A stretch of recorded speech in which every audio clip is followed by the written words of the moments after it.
Hi, I'm okay. You?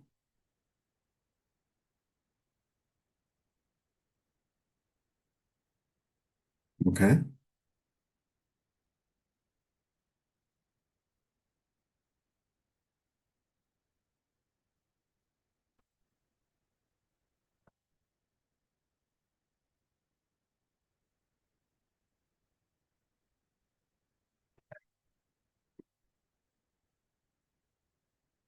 Oh yeah.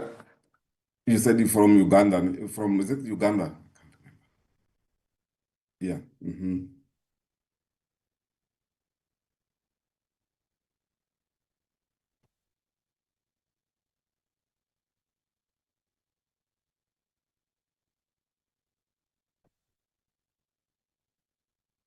Oh, I don't think you will have challenges.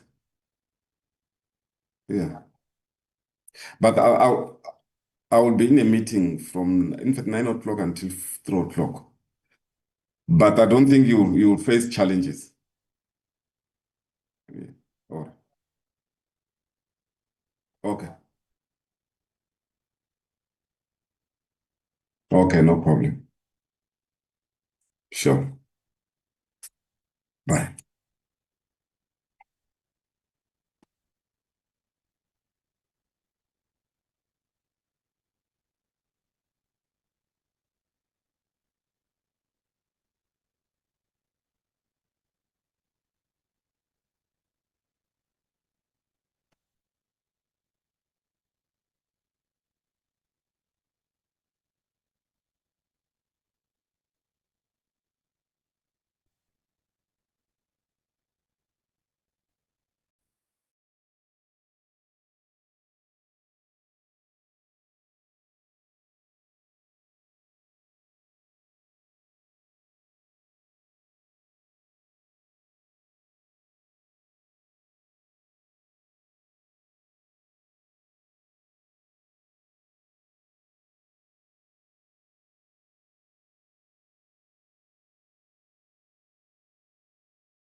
Recording in progress.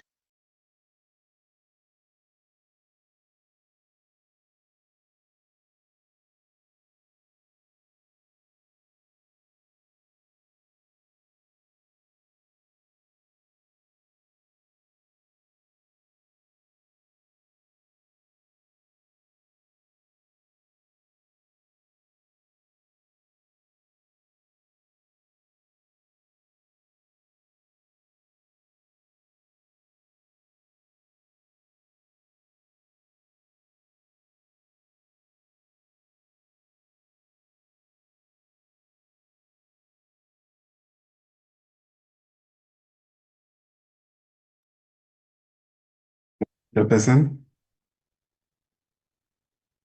Morning, Mr. Matonse. Yes, Chair, we do have enough members to start with the meeting, and it's exactly 9 o'clock, and then we also have got our presenters in the meeting, Chair. Over to you. Oh, thank you very much, Mr. Matonse. And thanks, welcome, greetings, members of the committee, and also extend greetings to Dr. Mavuso Msimang, who will be introduced shortly, and Dr. Anthea van der Berg, who both will be assisting us in facilitating the work of the portfolio committee, including the entities we're dealing with and the issues that members will be raising. And also greetings to members of the Department of Home Affairs and other stakeholders. And the Deputy Minister, I've noticed that has earlier joined. I'll also request the members to ground off the video as the network is a bit a challenge. We'll firstly outline the program as has been highlighted. We'll deal with the item number 3 with the content advisor. He will also give a background introduction of both our esteemed presenters, Dr. Msimang and Dr. van der Berg. We'll then move to item number 4, presentation by Dr. Msimang. We'll afford an opportunity for members to interact with the presentation and also a response to that.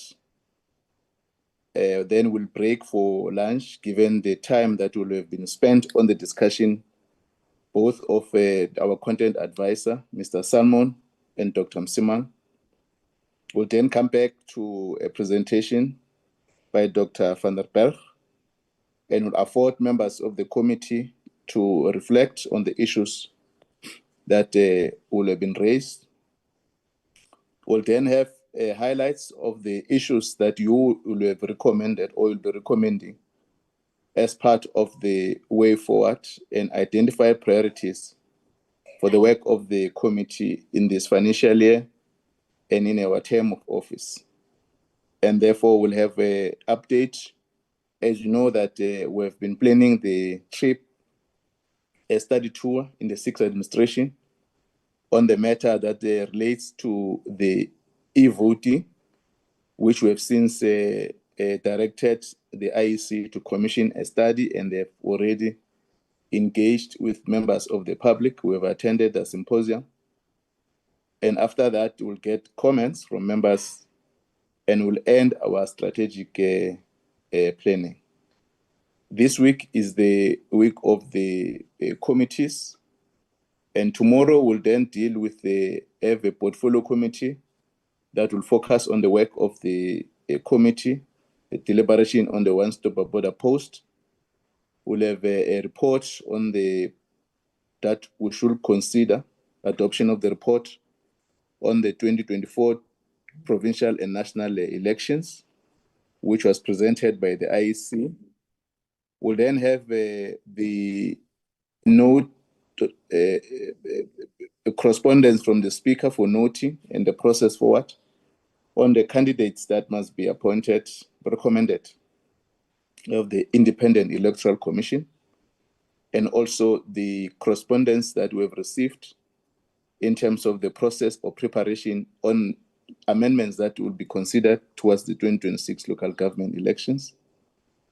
And that will be an update on the public hearings. Those are the issues that will be interacting with tomorrow in the portfolio committee. So today, our focus is on the area of the strategic plan. Hence, we've invited the Dr. Mavuso and Dr. Van der Berg. Today marks a significant milestone in the work of this portfolio committee. It has been just over a year since even as Parliament was constituted following the 2024 and provincial elections. Our gathering here is not merely for tick boxing exercise, nor are here to develop a framework that will gather dust after today's session. It is important. The Department of Home Affairs is one that every individual in this country is likely to engage with directly, often at the most critical stage of your life. From birth to death, the department plays a fundamental role. When a baby is born, it is the department that is issued the birth certificate, ensuring entry into population register. For the poor and those that the government need to assist, the certificates open the doors to the social safety net provided by the South African Social Service Security Agency. When that child comes of age, it's the department that issue identity document, unlocking the right to vote and participate fully in society. When foreign nationals visit or seek work in our country, it's the department that facilitates documents that are outlined in terms of the policy of the department. These functions are not just bureaucratic. They are fundamental to the human dignity and to the rights and services of every person in South Africa. It is therefore imperative that the department not only functions, but functions optimally. As an oversight body, our responsibility is to ensure we sharpen our focus and strengthen our resolve to provide effectively oversight over the department and its entities. The persistence, as all of us who have noted, honorable members, of long queues at Home Affairs across the country remain unacceptable. It is deeply troubling that citizens must often arrive at the department before dawn and even then may leave without being served. And this is not inefficient. It's a violation of the spirit of Batupele principle, which this department must uphold. Let it be clear by the end of this parliamentary term, this must be a problem of the past. I'm raising these members of the committee because we've already received and made our own resolve in terms of the challenges that are facing the Department of Home Affairs. We've noted the progress and the response that the CSIR has also employed to assist resolve this problem. And it's a matter that we must focus in this term of office. The Department of Home Affairs remains another area of deep concern. Constant as a violated downtime frustrated both staff and citizens and severely compromised service delivery. The recent relaxation of requirements to use SITA as exclusively, as announced by Department of Communication and Digital Technology, present an opportunity. We must now monitor whether the Department of Home Affairs will seize this opportunity to improve the ICT capacity and responsiveness, especially in the light of the department's long-term concerns. As I've raised earlier, that the program that has been employed by the CSIR is a matter that we must employ and monitor closely as the portfolio committee with the intention to resolve the challenges that are before the committee. The innovation that has been created by the Department of Home Affairs of bringing or creating a space for modern or mobile trucks that also have been integrated with the ICT is part of the continuous resolve to make sure that services reach our people, and also the kiosk that has been initiated in the sixth administration is one of the significant strides for the Department of Home Affairs to meet the demands of our people. The review of the white paper on citizenship, migration, and refugee protection is another critical undertaking, especially against the backdrop of ongoing migration challenges. We have agreed with the department to expedite this progress or this process, aiming for conclusion by the year 2027. We must be prepared to engage meaningfully with the review policy documents and ensure they lead to clear, fair, and lawful outcomes.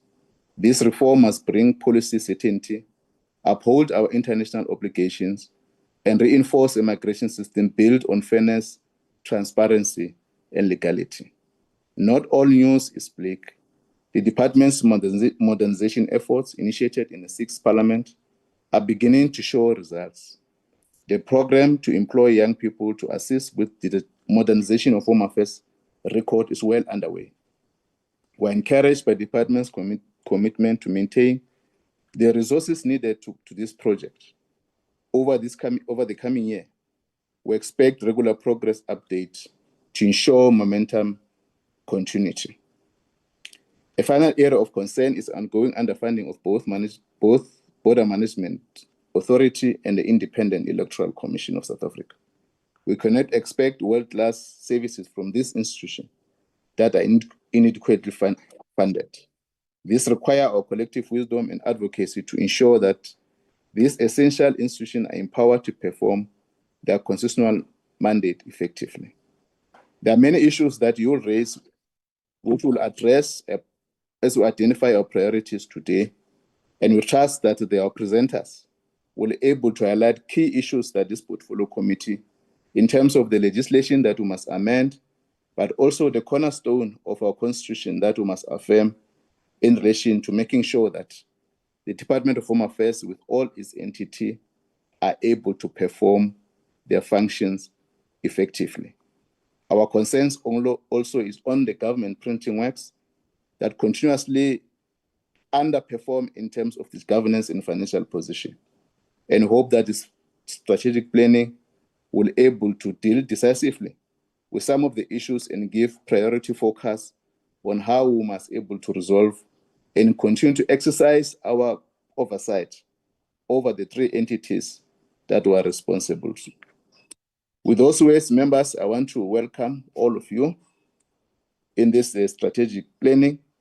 And I know that there's the first meeting that since our constituency period or recess, and hope that all of us with assisted members of the communities in various capacities with our councillors on the ground and the issues that you have identified and progress that has been made in the life of the Department of Home Affairs and other entities will be able to raise it in this meeting to assist to strengthen our work, but also making sure that the performance of the entities that this portfolio committee interact with functions and able to resolve and respond to the challenges with the objective to service all South Africans.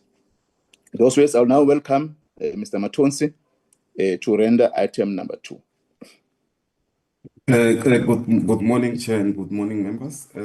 I've got only 3 apologies. Honorable Ngobane, he said no, he will be joining, but he might not be able to participate because he's also attending the higher education physically. And then also I've got an apology from Ms. Ngobeni, Honorable Ngobeni. She's here in the meeting, but she said no, after lunch she won't be returning because of a bereavement at home. And then also I've got an apology from the Deputy Minister who will be leaving at 12 o'clock. Thanks, Chair. That's all. Thank you very much, Mr. Matonsi, and also extend condolences to Honorable Ngobeni and the family. They must receive strength at this period of difficulties, and also extend our well wishes for a happy birthday to Honorable Modise. I will now invite Mr. Salmon to firstly introduce our speakers, just to indicate the background, and then we'll proceed with his presentation, and therefore we'll invite Dr. Msimang to make a presentation. Thank you, Chairperson.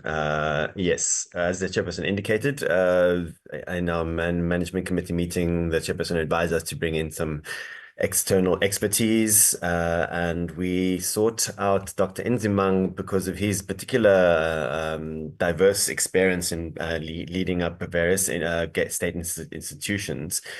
And apart from being an anti-apartheid struggle activist for many years, he's also been a long-time civil servant and environmentalist with a long career in the public service, committed to good governance. He has a Bachelor of Science, an MBA, and holds an honorary doctorate from UNISA and WITS, and is a full member of ANC's military command, and held a senior post as CEO of South African Tourism, South African National Parks, and CETA, and then later as Director General of the Department of Home Affairs. He's a current chairman of the Corruption Watch and emeritus board member of African Parks, which he co-founded, and serves on multiple civil, environmental, and private sector boards, including WWF, the World Wildlife Fund. He remains a prominent public commentator on ethics and governance issues, and was recently appointed by the Minister of Home Affairs, Dr. Schreiber, to chair the Immigration Advisory Board, which advises the Minister on immigration policy matters, after the board had been dormant for a number of years. My colleague, Dr. Andrea van den Berg, has been a content advisor for the Select Committee on Security and Justice since 2013, and has a Doctor of Law specializing in international law and legal studies from Stellenbosch University.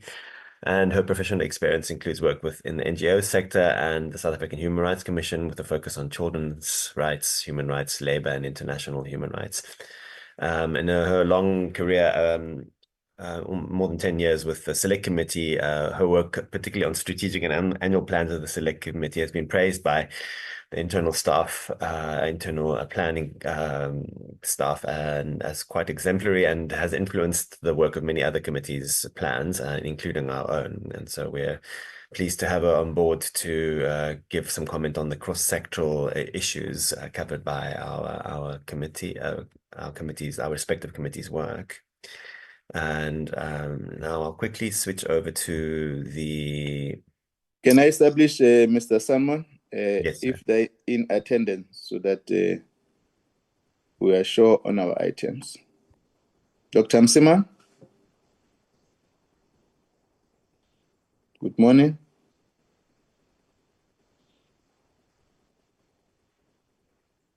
Chair, he's in the meeting, but I can see that he's muted. And I saw Dr. van den Berg join. Dr. van der Berg? Good morning, Honorable Chairperson. I'm here. Okay, thank you. Thank you and welcome. Dr. Msima?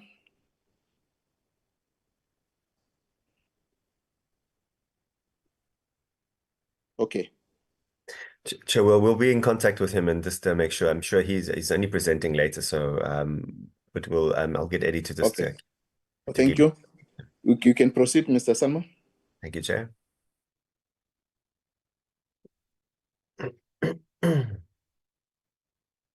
Mr. Salmon, can I establish first before you proceed? Now that is the first meeting we meet with honorable members.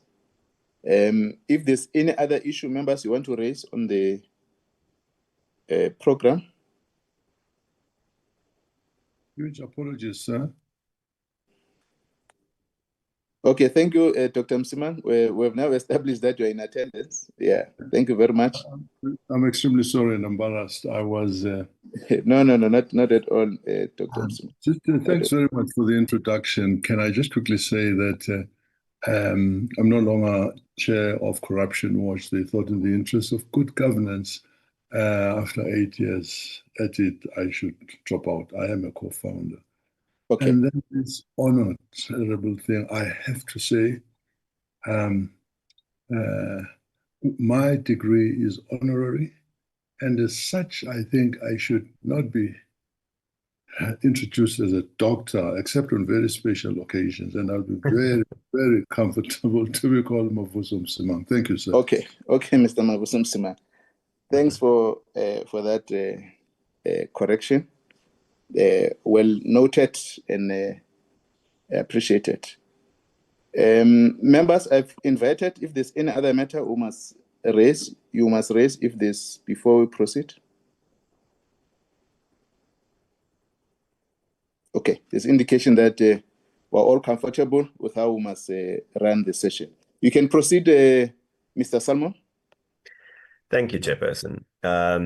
So the strategic and annual plan of the committee is a requirement for the committee's planning as we come into a new parliament, and then on a regular basis we do an annual plan. As we know that the committee hit the ground running, and we've had a very busy legislative and oversight program. And as such, we haven't got around to it until this period. We were also in the process of waiting for the new parliament to establish a new strategic plan, which was more of a negotiated program given the new national government, government of national unity. And so it has taken us some time. So, and some of this is in retrospect.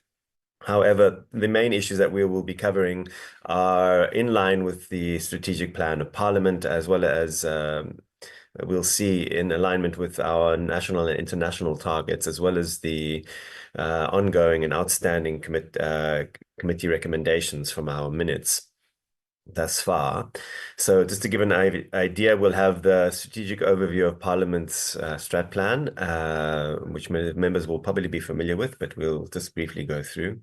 Then we'll give it a situation analysis. Again, members will be aware of the overarching issues, just to give an idea of how what the larger framework is that influences our plan. We then go through the strategic objectives framework and the main areas of work of the committee. We then do a risk management analysis, just looking at the strengths, weaknesses, and potential opportunities. We then look at the annual plan, an overview of the kind of work that we need to do in the coming year, as well as then followed by legislation that's going to be coming up in the rest of the term. These are all subject to the very changing schedule of Parliament, because we're very much dependent on the works of the committees, of the department and entities that we oversee. So we try to keep to our major targets, but it is a very dynamic space. So we try our best to plan and make sure that we've covered all our responsibilities despite the constantly shifting priorities. Just to indicate that Parliament's vision for the 7th Parliament up until 2029 is to create an open, democratic and equal society, and then incorporates the element of an activist parliament to broaden and deepen the intended impact on society so that equality can be achieved, namely an activist and responsive parliament that improves the quality of lives of South Africans and ensures enduring equality in our society. And the mission: as a freely elected representative of the people of South Africa, our mission is to represent and act as a voice of the people in fulfilling our constitutional functions of passing laws and overseeing executive action. Our values are openness, responsiveness, accountability, teamwork, professionalism, and integrity.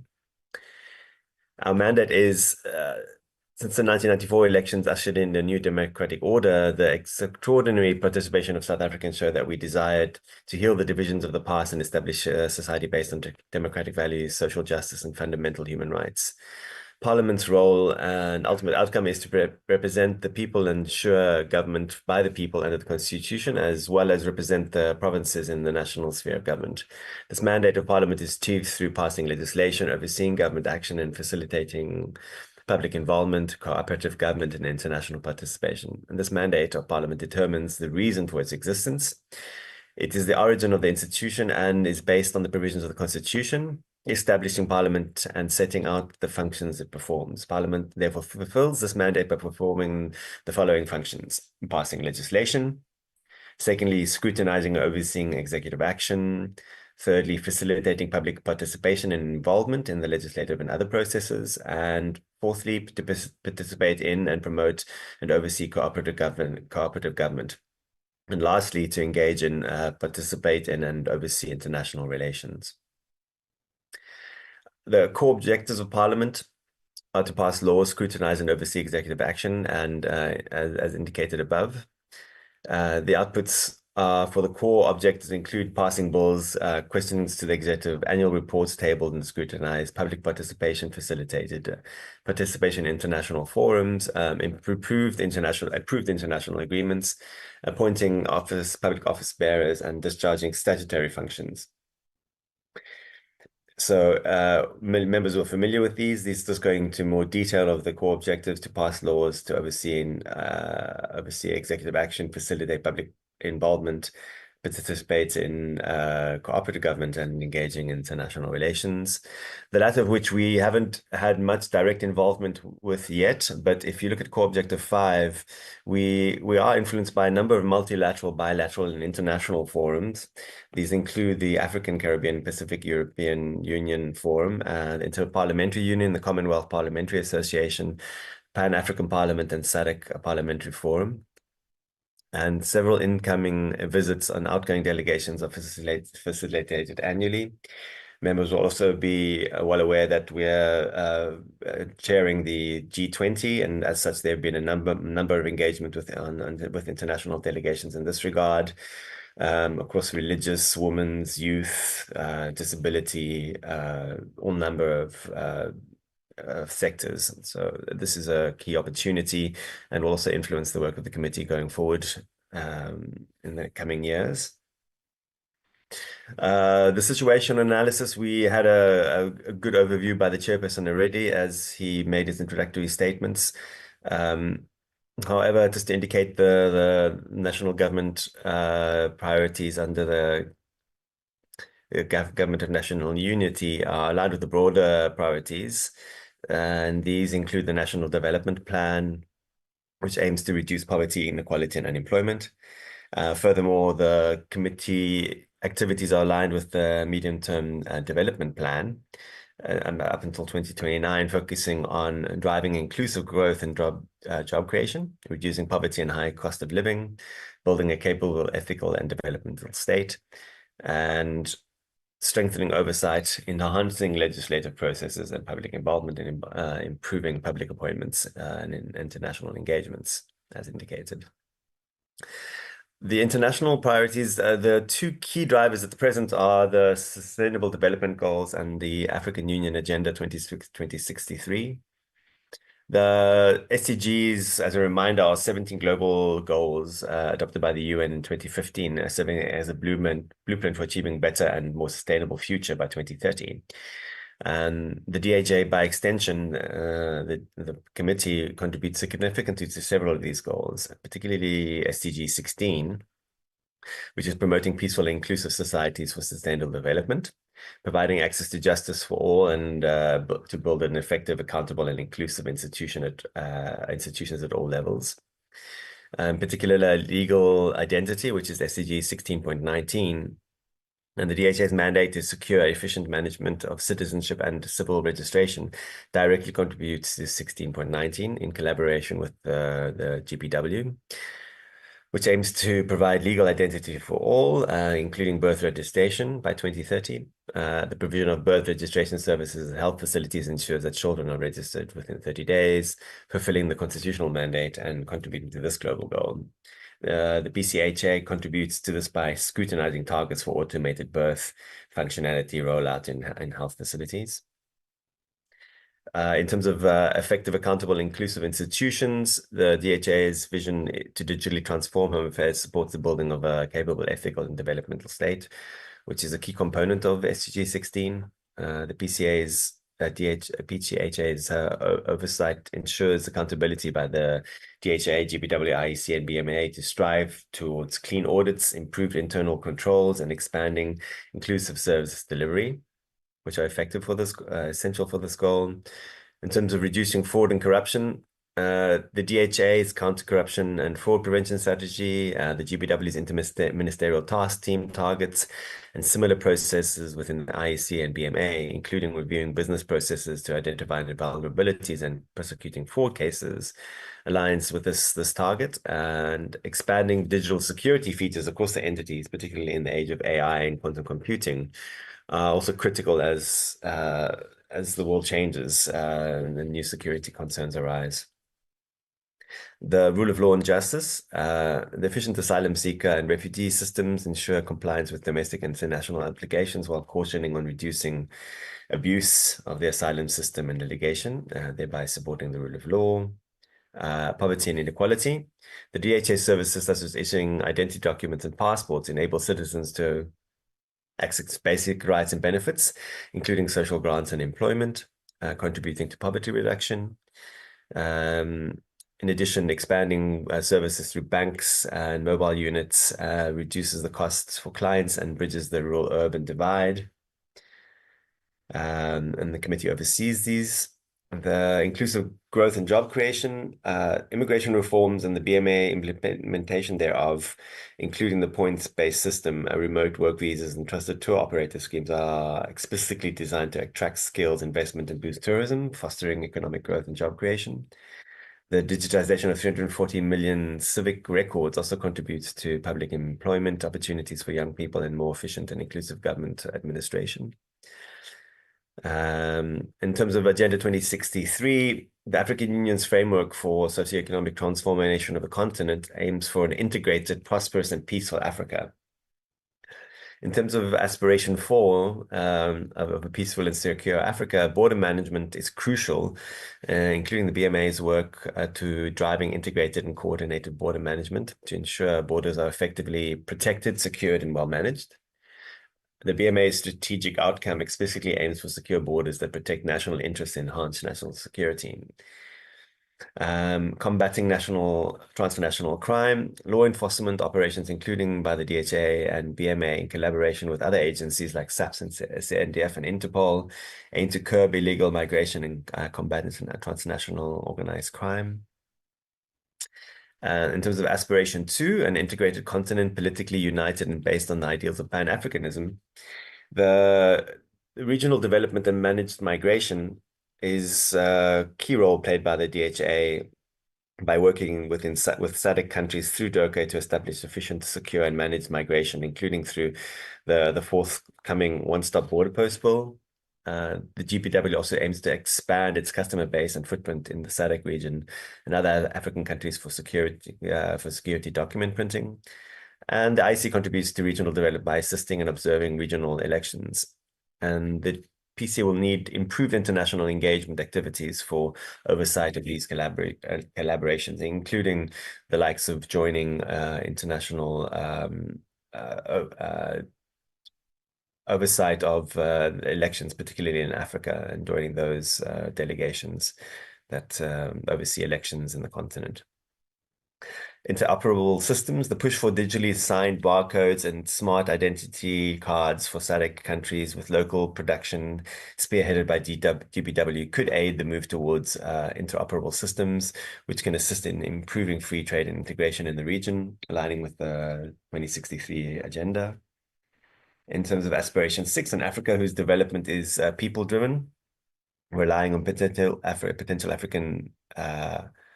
of African people, particularly its women and youth. Gender, youth, and persons with disabilities need to be promoted through their rights access, including through the gender-based violence and femicide plan across government departments, employment equity targets, and initiatives like early birth registration and identity document issuance for 16-year-olds. The PCHA's oversight and legislative role in terms of our program is implicitly informed by these regional and global agendas. The committee scrutinizes the strategic plans and annual plans of the DHA, IC, and BMA, ensuring that their planned activities and targets contribute to the broader national objectives articulated in the medium-term development plan.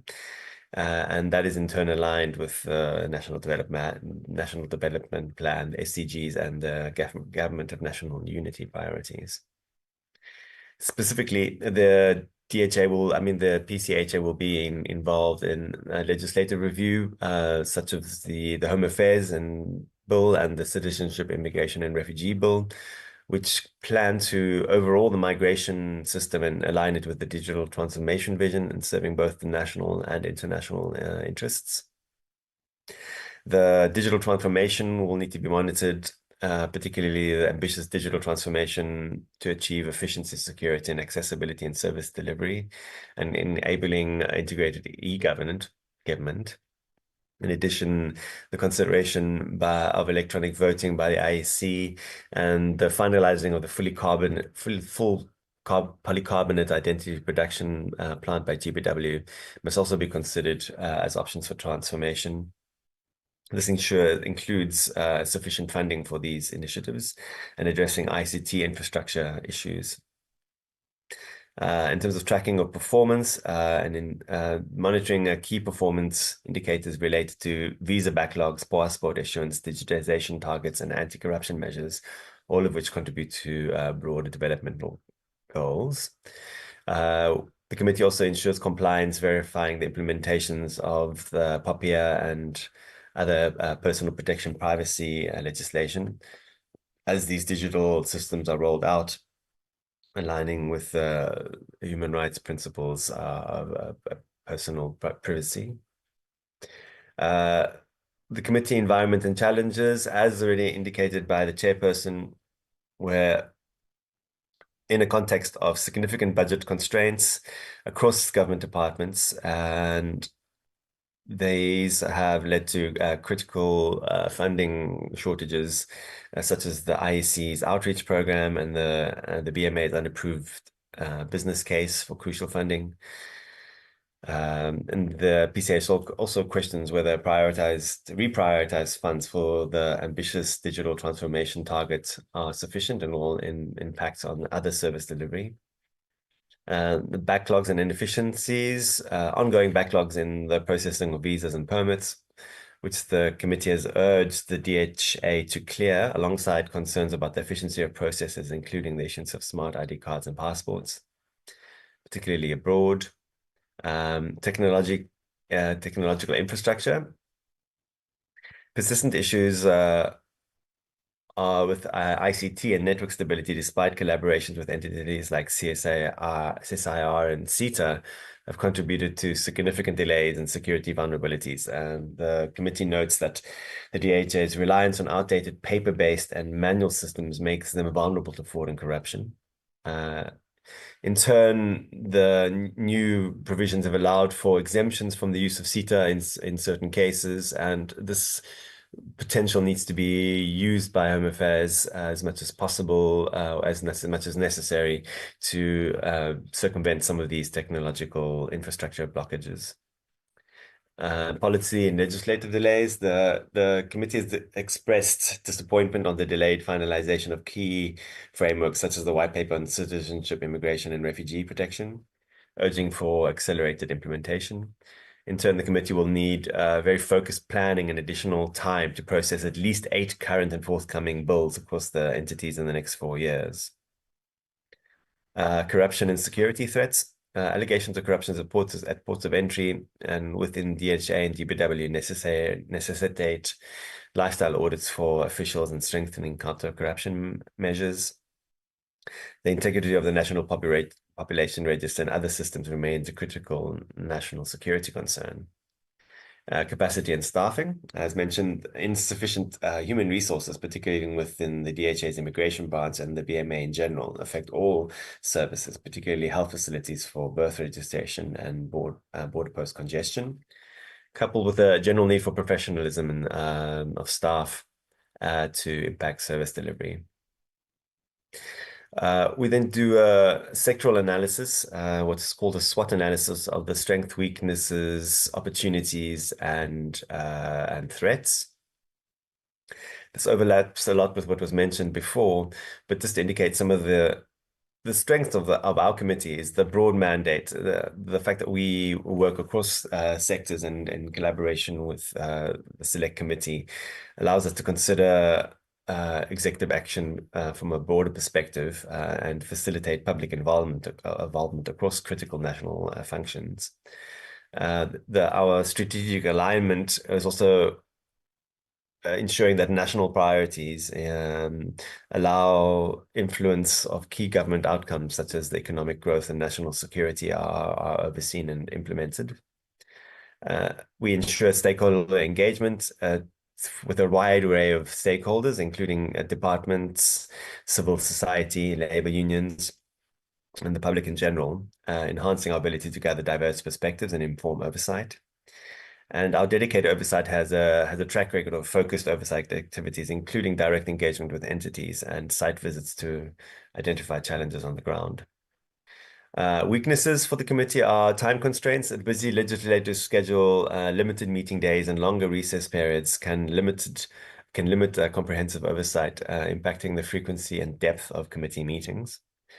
Limited resources on the committee's own budget and staff, as well as lengthy parliamentary financial approval processes, can impede its ability to conduct all desired oversight activities, such as study tours, to gain international insights.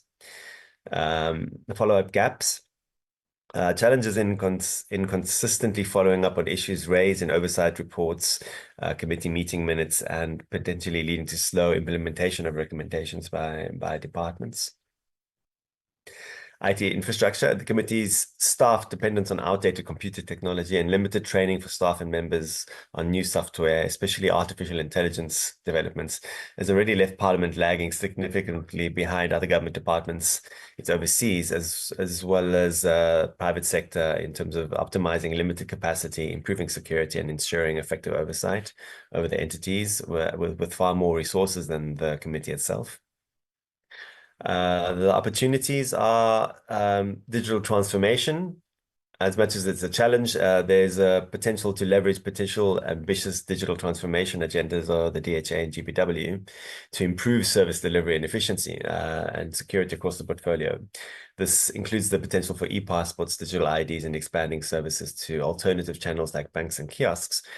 The potential for new technologies like blockchain, identity, electronic voting, artificial intelligence, quantum computing, and satellite internet can all be leveraged to address many of the weaknesses currently faced across the portfolio. As an economic enabler, repositioning Home Affairs as enabler for investment, tourism, and economic growth by streamlining the migration process and attracting critical skills is already on the improve after many years of planning. Is starting to be implemented in a noticeable way. Legislative reforms, as mentioned, the Home Affairs Bill and the Citizenship Amendment and Immigration and Refugee Protection and Digital Identity Policy and State Security Printers Bill will all provide opportunities to create a more robust and aligned regulatory framework. Enhanced interagency cooperation, strengthen collaboration with other security cluster departments such as SAPS, SNDF, SARS, and so the State Security Agency and international partners will enhance border security, combat corruption, and improve overall governance. And the BMA's plans in this regard are in place, and just it's a matter of implementation and funding. Public involvement is also an opportunity for deepening the legislative process and committee work to ensure that the policy reflects the citizens' needs and concerns. The threats are, again, lack of sustainable funding, and for these ambitious digital transformation projects, production facility upgrades and operational improvements may not be adequately funded in the long term, potentially hindering the achievement of these strategic objectives. Pardon me. Systematic vulnerabilities such as the continued reliance on outdated systems and network instabilities pose a significant threat to data integrity, national security, and service delivery, making systems vulnerable to fraud and cyber attacks, as we experienced in very real terms with the collapse of the GPW's backups and institutional records.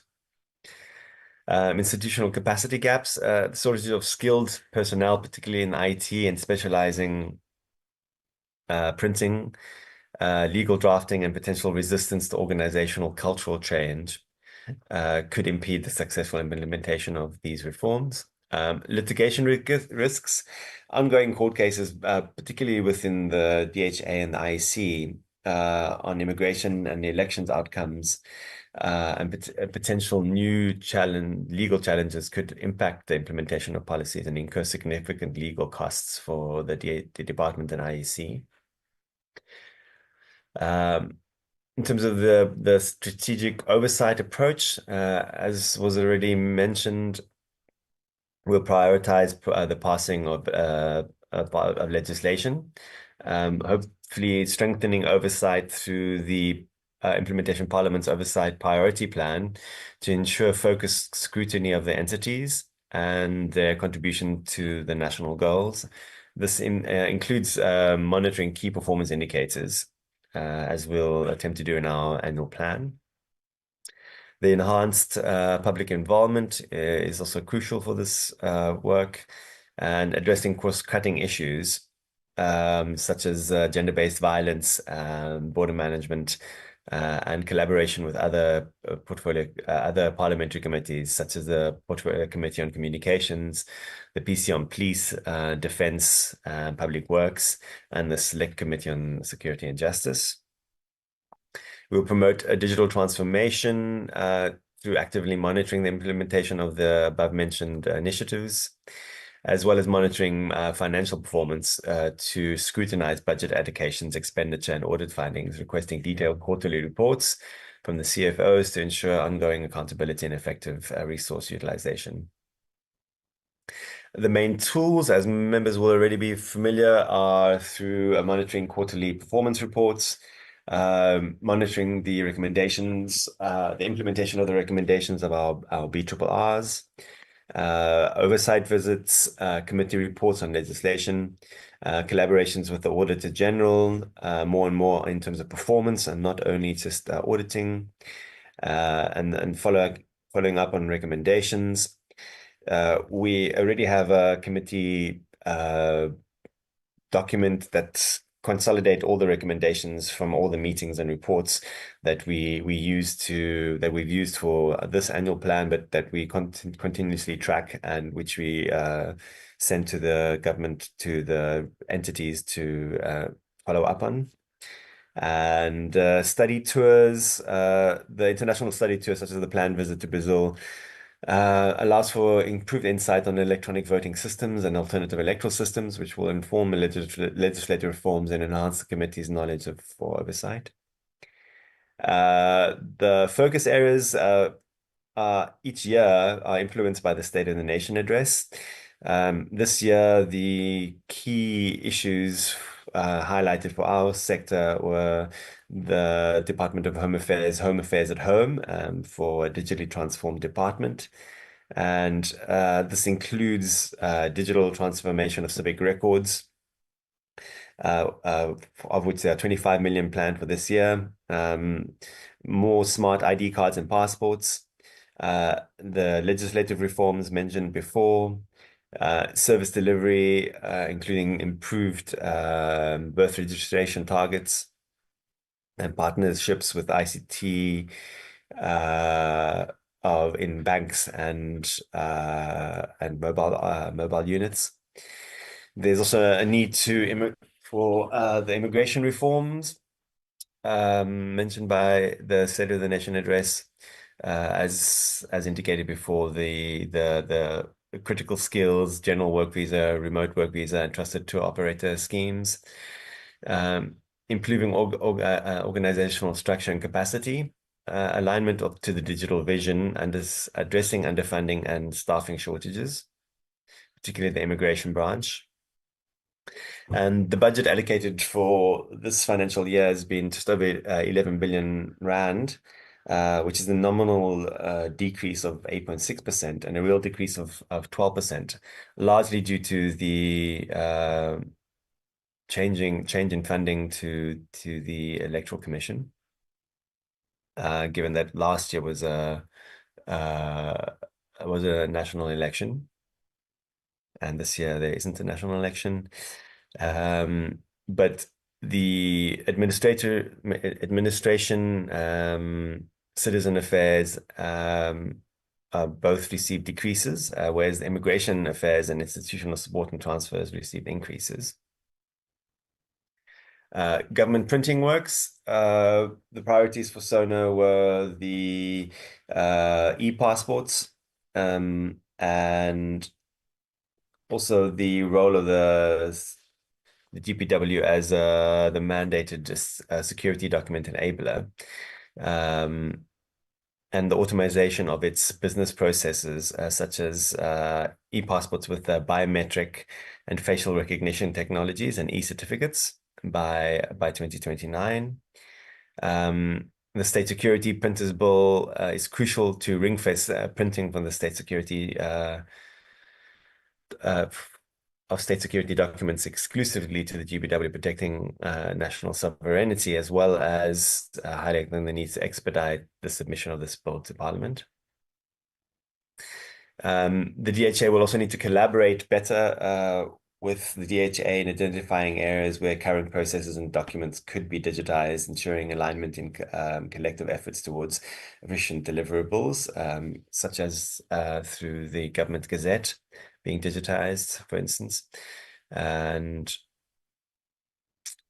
more there is a move towards e-government and digital government services to relaunch the gov.za platform to provide citizens with access to government services anytime and in anywhere, as well as addressing ongoing operational challenges where,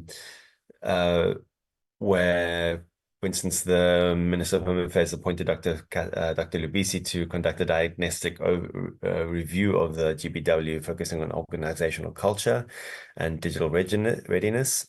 And this report will inform potential amendments to the GBW's annual performance plan.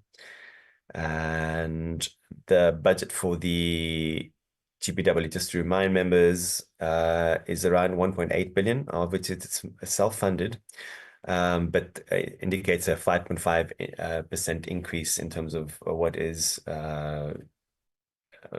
given to the GBW after submission to National Treasury of its overall turnover.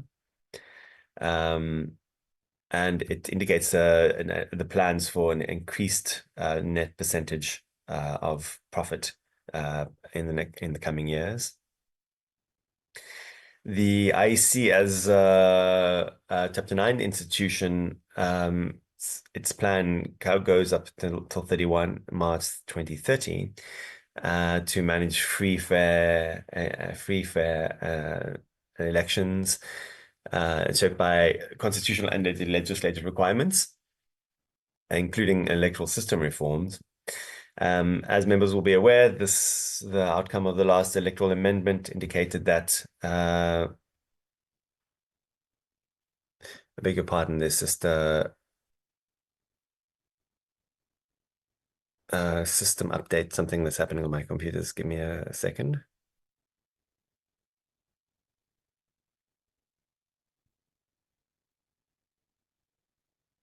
Okay, so the electoral reform consultation panel, their report is due by the end of August, and this will set in process the review legislation by the department and the Electoral Commission. And we will need to keep an eye on this so that it doesn't take too long, because we have to implement these recommendations in our own legislation with significant consultation well before the 2029 elections, so as to not put the IEC in a situation where they have a very short time to implement the changes recommended by the legislation. As there will also be consequential legislation that will need to change, such as what we did with in the last electoral legislative reform.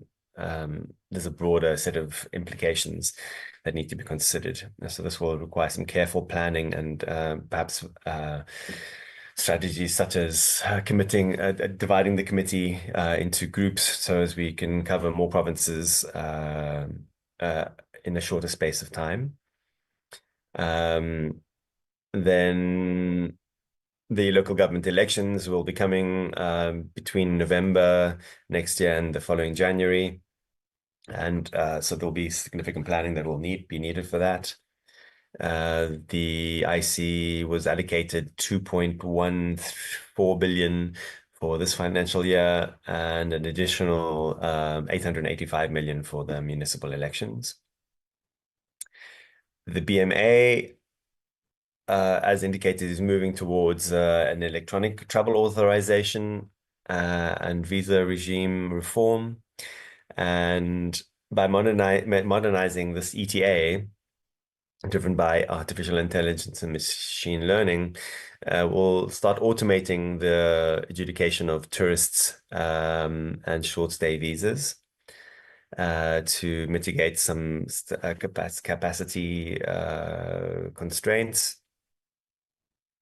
And there will also be a need for digitizing and enhancing the technological aspects of the border security and operations, improved intelligence and enforcement through the National Targeting Center will produce high-level intelligence reports on the movement of people and goods, and will enable joint intelligence-led enforcement operations to curb illegal migration. The DHA and BMA will work together on this to ensure a capable, ethical, and developmental state, as indicated. International cooperation on bilateral agreements, particularly with Mozambique and Zimbabwe, on the implementation of the One-Stop Border Post Bill, and innovative addressing of capacity and funding constraints, which, as we'll see, will form part of our oversight plan. The BMA was allocated 1.75 billion for this financial year, and it's funded primarily by transfers from other departments, but 90% of that goes towards compensation of employees, leaving insignificant funds for goods and services. They applied for 22.9 billion in the 2020, so last financial year, but only received 250 million, and applied for 500 million from the criminal asset recovery account, but only received 150 million. But this is an ongoing initiative. They have received improved budgeting this year, and hopefully this upward trend will continue.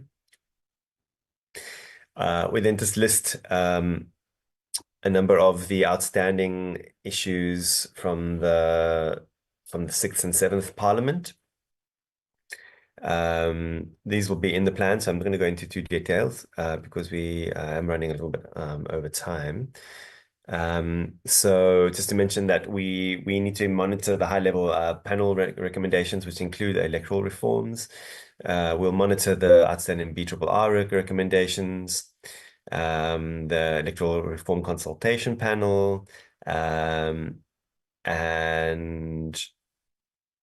ensuring the state security principle.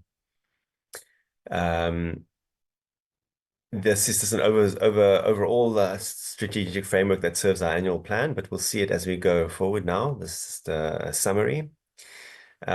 Risk management.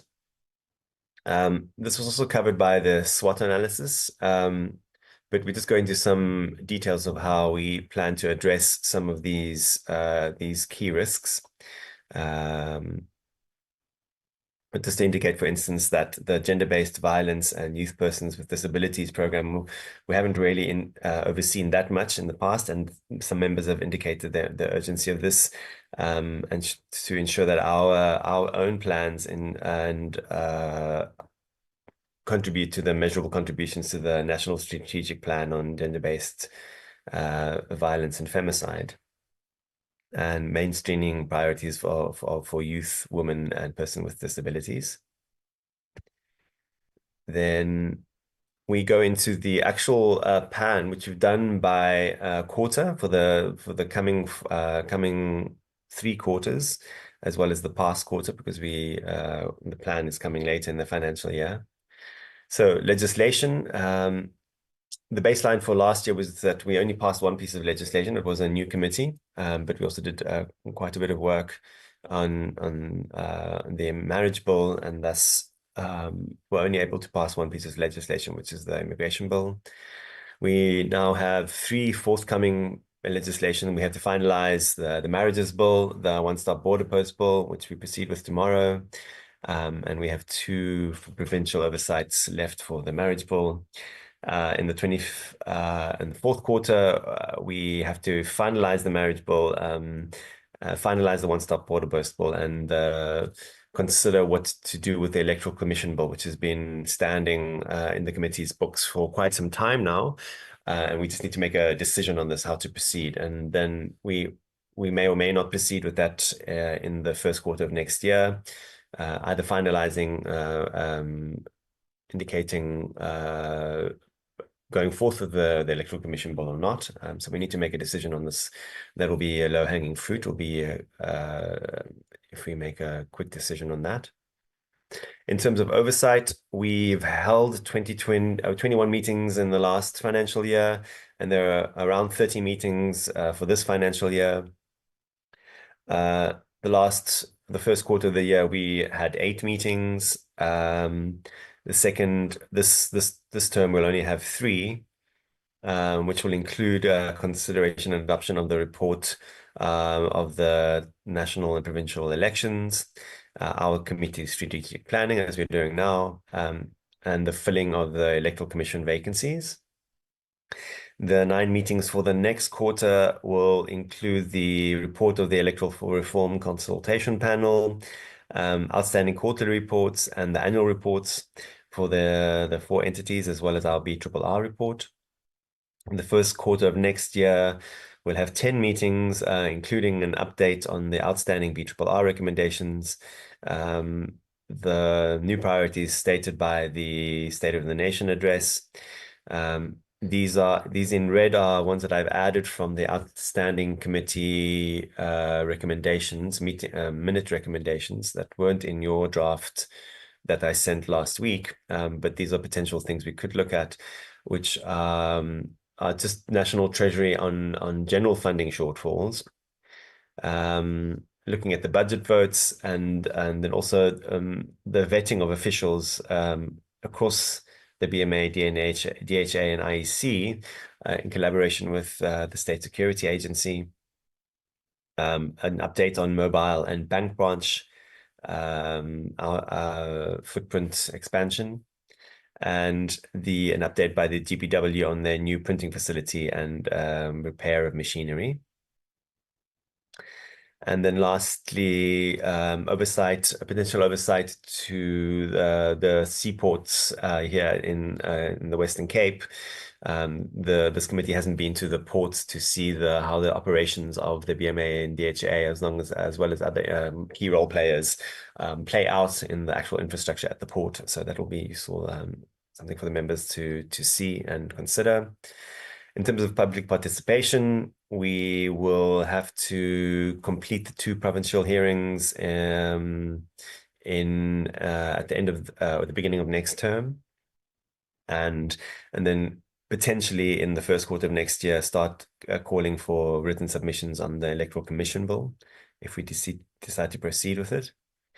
And then in terms of cooperative governance, this is just where the committee ensures that it collaborates with other key role players to ensure that we have a broader approach.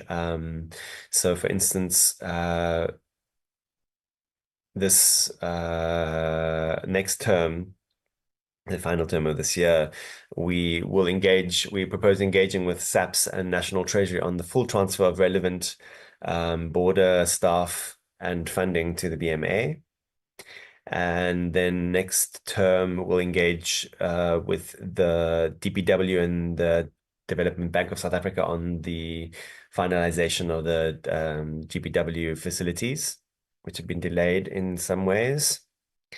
In terms of international participation, we have our study tour to Brazil at the end of this term and the beginning of next term. Eddie will be reporting back on this.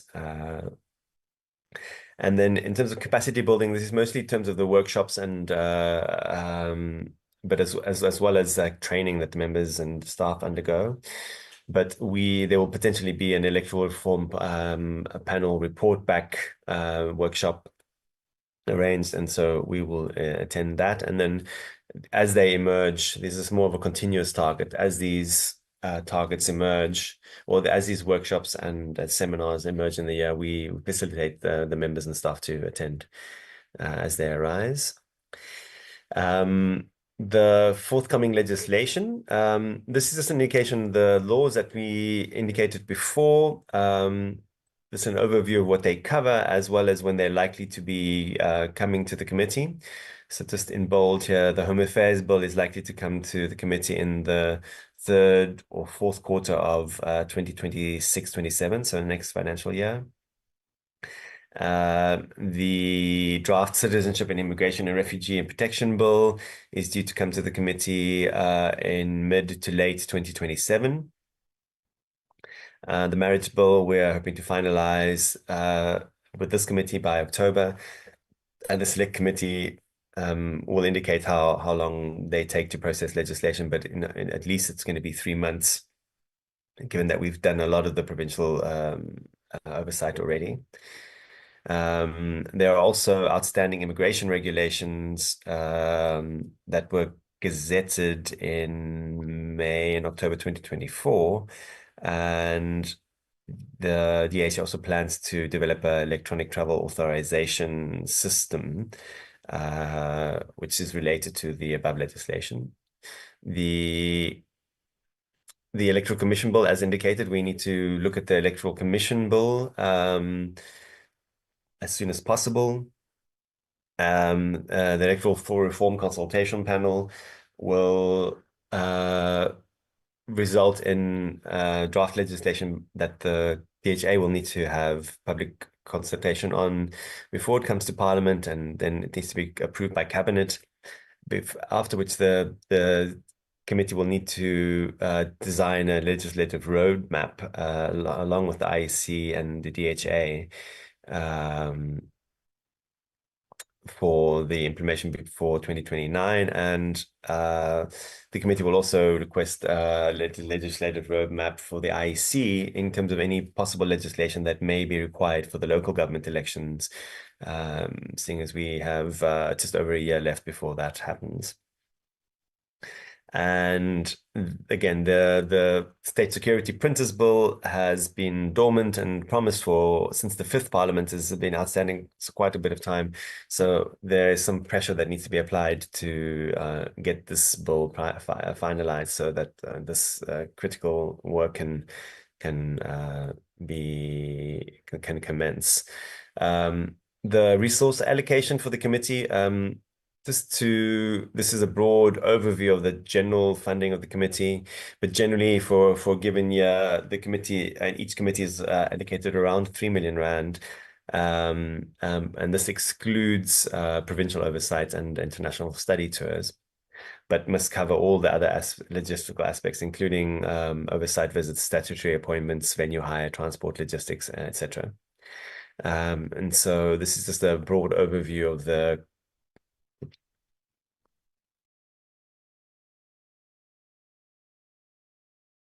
Mr. Salmon, we lost him. Mr. Matonzi?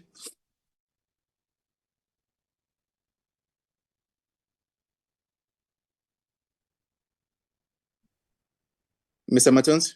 Yes, I'm just talking to Adam now. Yeah, I think we've lost him. If you can bring him back.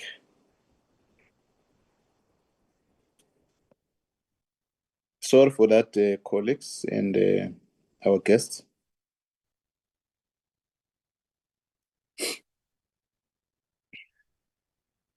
Chairperson, he will rejoin, and then the system just started updating his laptop and then cuts off. Yeah, I think he was trying to work towards closure on the framework of the strategic plan. If we can wait if he does not come back, we've received the documents and have gone through the details. Okay, are you back, Mr. Salmon? Oh. It is me who put up the. Okay, Chairperson. Yeah. You can I go on? Yeah, you can just proceed. Just key highlights so that we allow our colleagues to present. Thank you, Mr. Matonzi. Yes, Chairperson. This is the budget overview that we did for the current financial year, which will cover caterings. And then if we've got an in-person meeting, and then outside venue hire as well, transport, it will also cover transport. And then also we're looking at about 3 oversight visits by the end of the financial year. And then that will cover accommodation, subsistence allowance, that's SNT, and grant transport.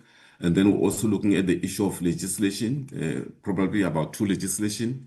We're looking at the electoral amendment bill that the IEC might bring, and also we are also looking at the issue of the electoral commission bill, the one that Adam mentioned, that we're going to be dealing with it towards the end of the term.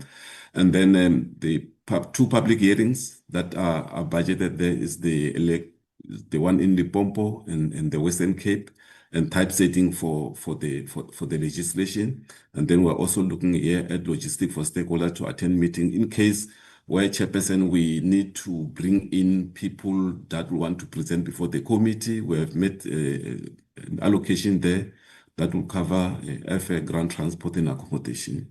And then also for members claiming mileages here, and then also the Brazil study tour there. And then we also made an allocation for workshop, invitation, and seminars. That is about 400,000. Professional and technical support, 100,000. Car hire, about 50,000. And conference venue hire, that's the amount. And then the total is 8,390,000. Because as Adam has indicated, the issue of the provincial public hearings and the study tour budget doesn't come from the committee. It comes from the National Assembly Consolidated Fund. So that's why it's up to 8 million rand here. But if you take out the issue of the 3 million, including the study tour, and then we have the budget now of 2.8 million rand, Chairperson. I think that's all from my side. Yes, thank you, Chairperson, and thank you, Eddie. That finishes my presentation. Over back to you, Chair, or should we hand direct? We were due to have Dr. Nzimang, unless there's anything else from you, Chairperson. Thanks very much, Mr. Salmo. Really appreciate the presentation. We'll now invite Mr.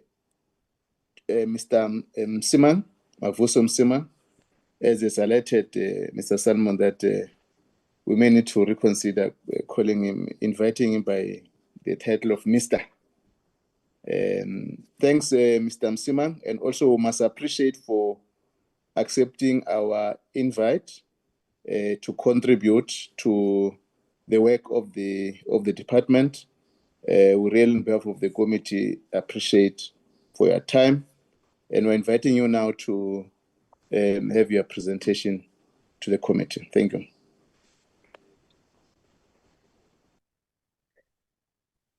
Thank you very much, Chair.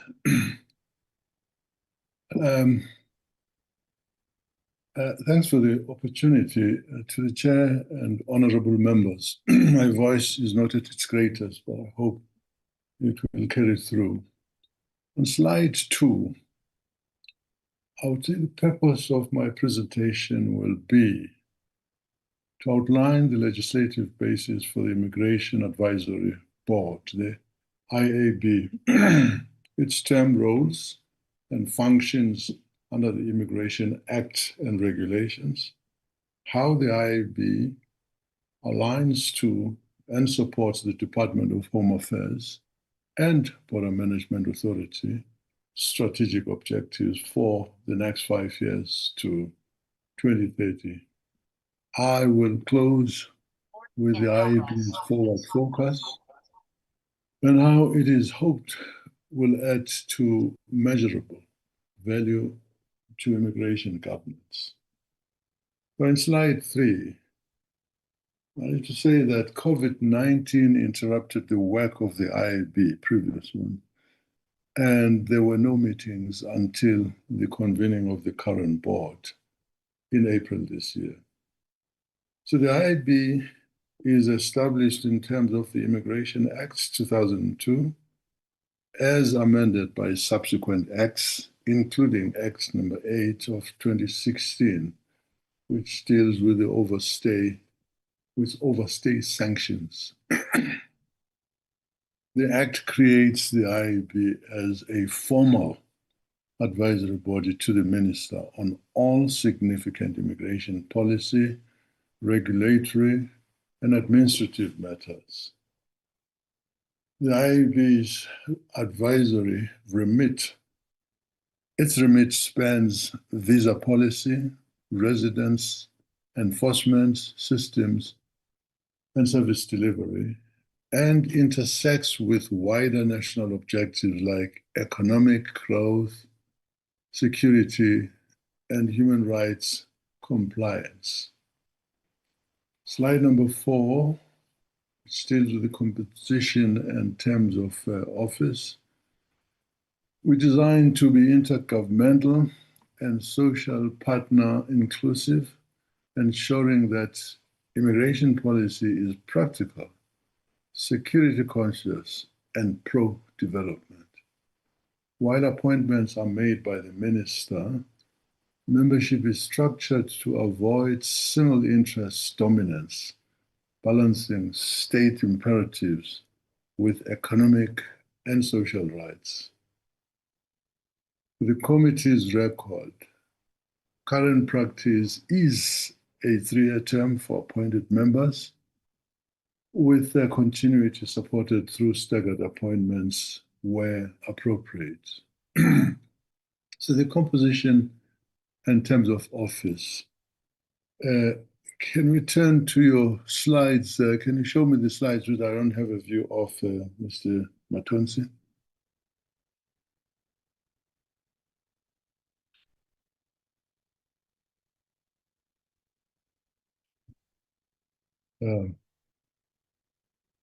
Just give me.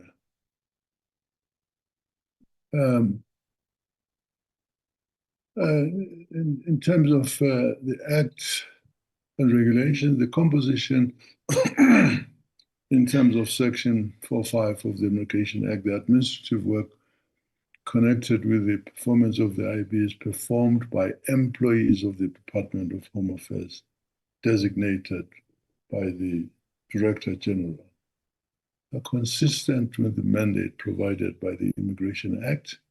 The relevant departments are identified to put forward nominations are National Treasury, Employment and Labor, Trade, Industry and Competition, Higher Education and Training, Tourism, International Relations and Cooperation, DECO, State Security, and the Border Management Authority. In addition, National Economic Development and the Labour Council were requested to submit nominations for the organized labor and organized business. Next slide.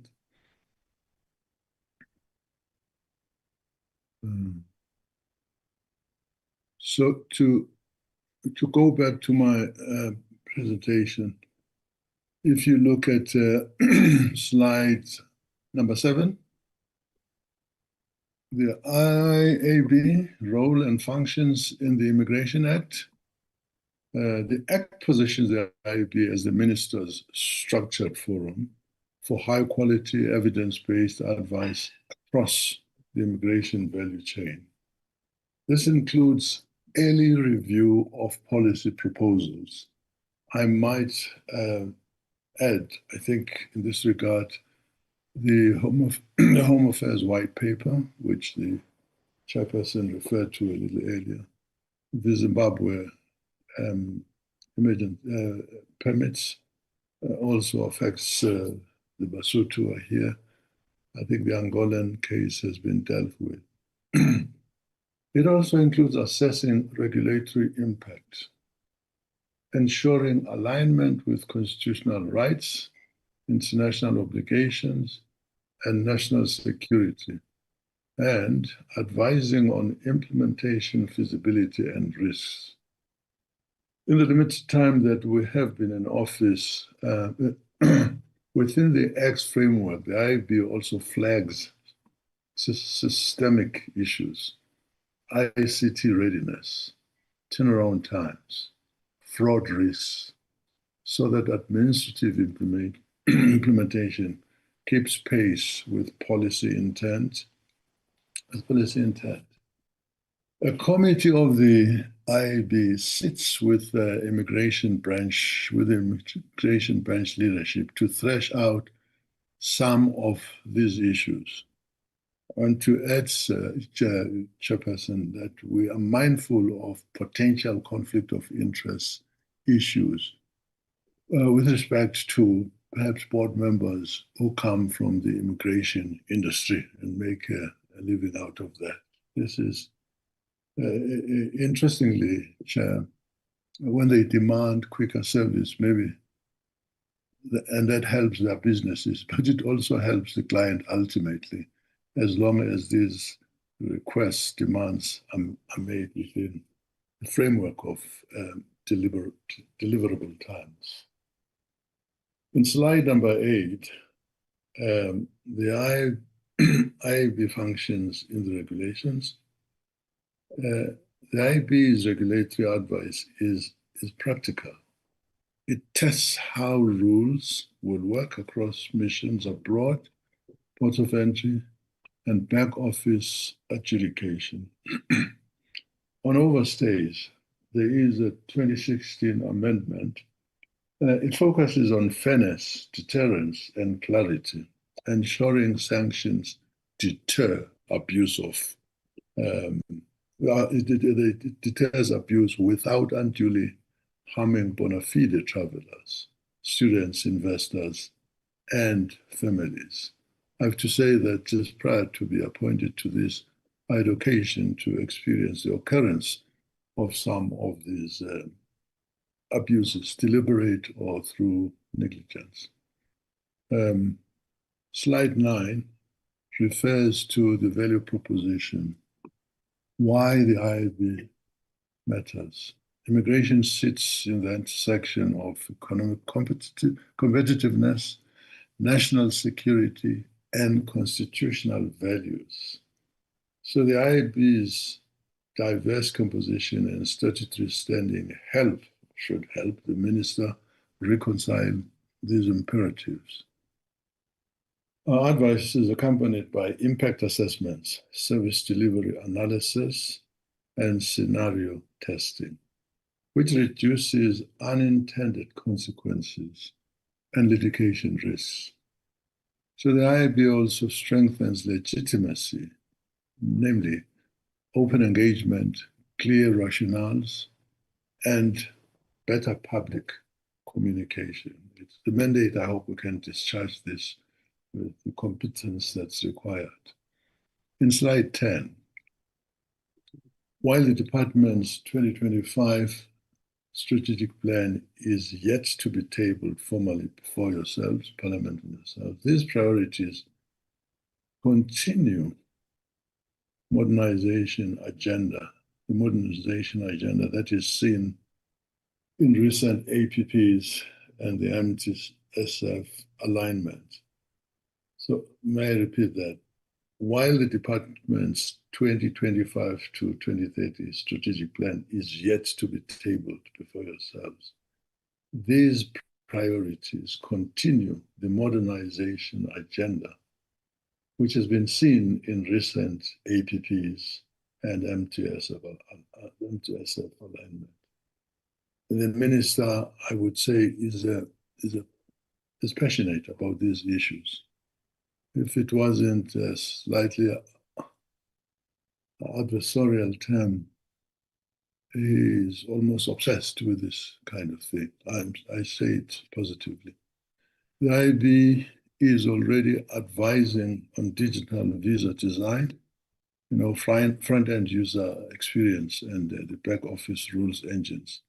Critical skills calibration in coordination with the Department of Labor and Higher Education and identity systems which safeguard to prevent leakage and fraud.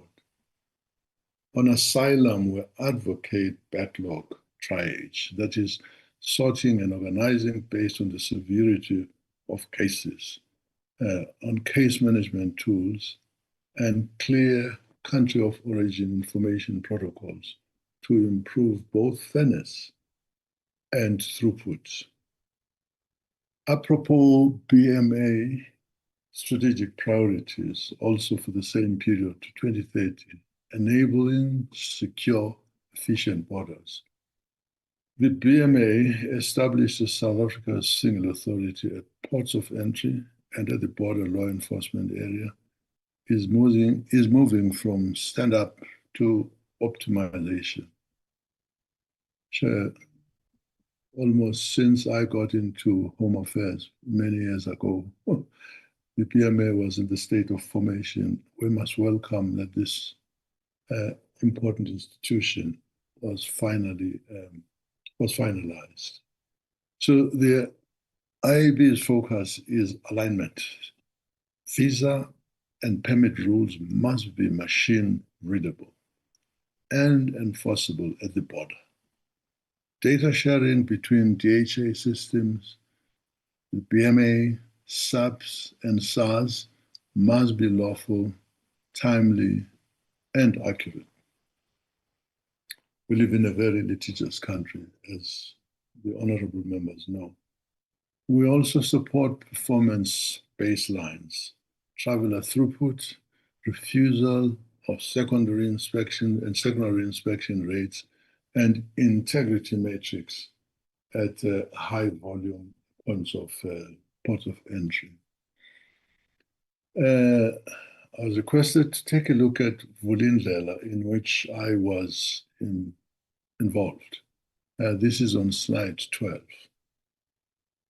Operation Vulindlela is really a Home Affairs project, although it was coordinated from the presidency. Its purpose was to review the regulatory framework and processes that govern the issuing of critical skills, general web, business, and intra-company transfer visas at the Department of Home Affairs.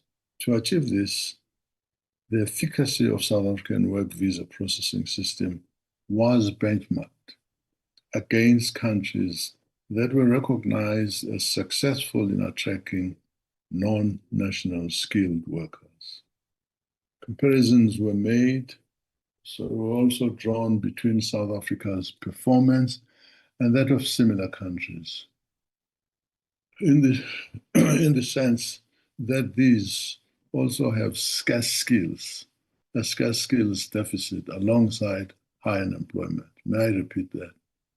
Comparisons were also drawn between South Africa's performance and that of similar countries, similar in the sense that these also have scarce skills deficit alongside high unemployment rates. A conundrum that characterizes many emerging economies. Two such in Africa would be Kenya and Nigeria. The review also included a business process analysis of the management of work visas at the Department of Home Affairs and received input from a wide range of stakeholders, including leading firms and investors. So the report, inclusive of the recommendations, was published in August 2022, and it's available on the Vulindlela website and the Home Affairs website. On slide 13, we deal with the findings of Vulindlela. Amongst other factors, the report demonstrated that the absence of skills needed by the economy was eminently solvable, could be solved. By reforming the country's work visa system, South Africa can attract investment and accelerate economic growth while promoting the employment of South Africans. Very often we hear about bringing in people here when so many inside the country are unemployed. I think at question time, if this arises, we'll be happy to expand on that. Key findings were that applicants, employers, and the Department of Home Affairs face challenges when engaging with the work visa system. Read the applicants. The process is lengthy, unpredictable, and inefficient. Maybe I should say was, because this is there may have been, I think there have been improvements since the report was issued. Business scribes where the system does not provide adequate flexibility, given the dynamic nature of skills needs in the economy.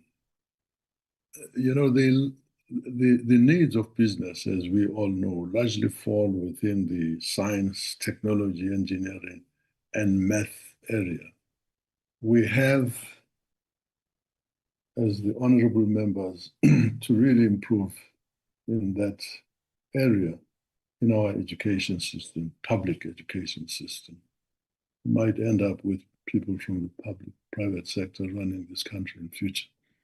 We're not careful. So, Home Affairs themselves, the process was highly complex.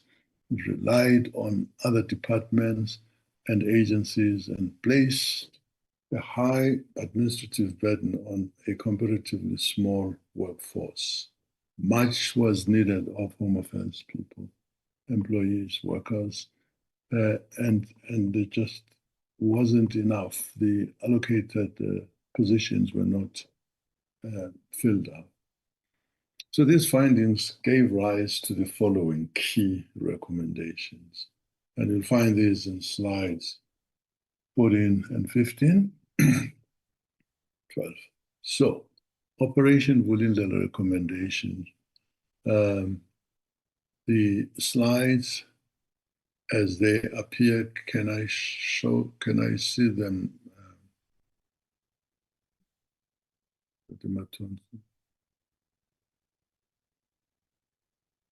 We're on slide 50. Yes. So I'll be very quick. I think this document is available to the members. So the recommendation was that the ISA, this with the Department of Labor, that database is upgraded. The action was to develop brief ISA, ESSA, which align with the recommended technical upgrades.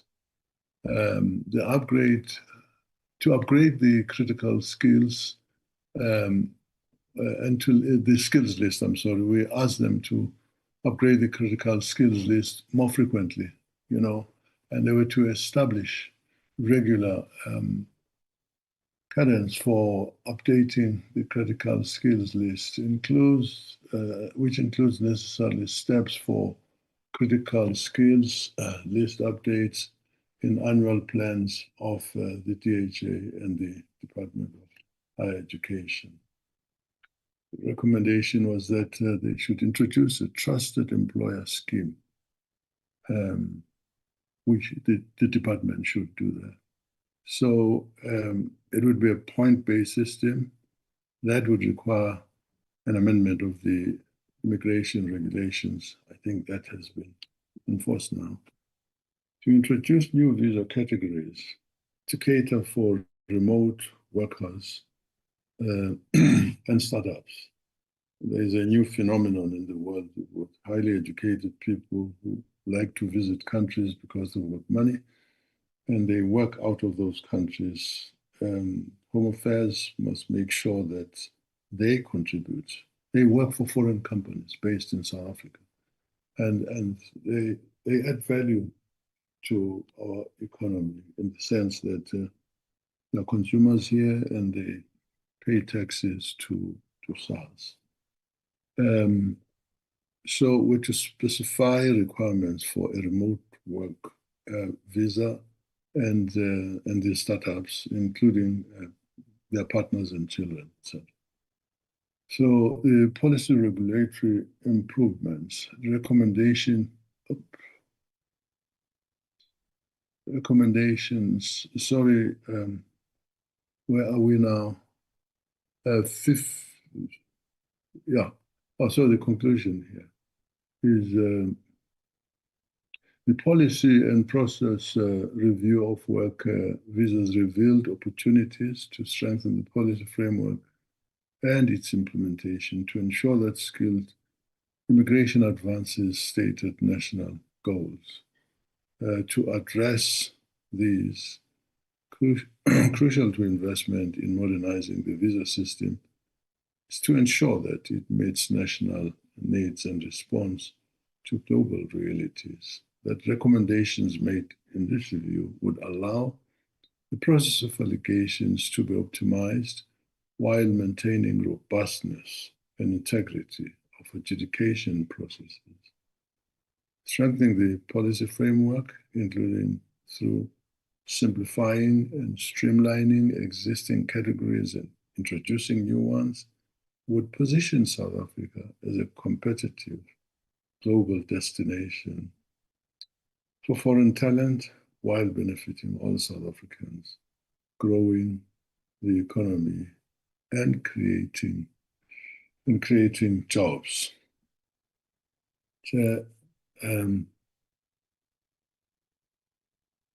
just reverting to my notes here is, oh my God, what's happening?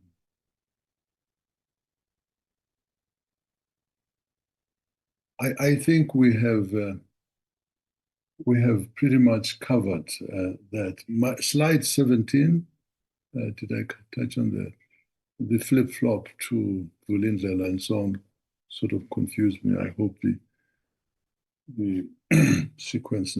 So in slide 16, the conclusion is, slide 16, the policy and process review of work visas revealed opportunities that strengthen the policy framework. I've just talked about that.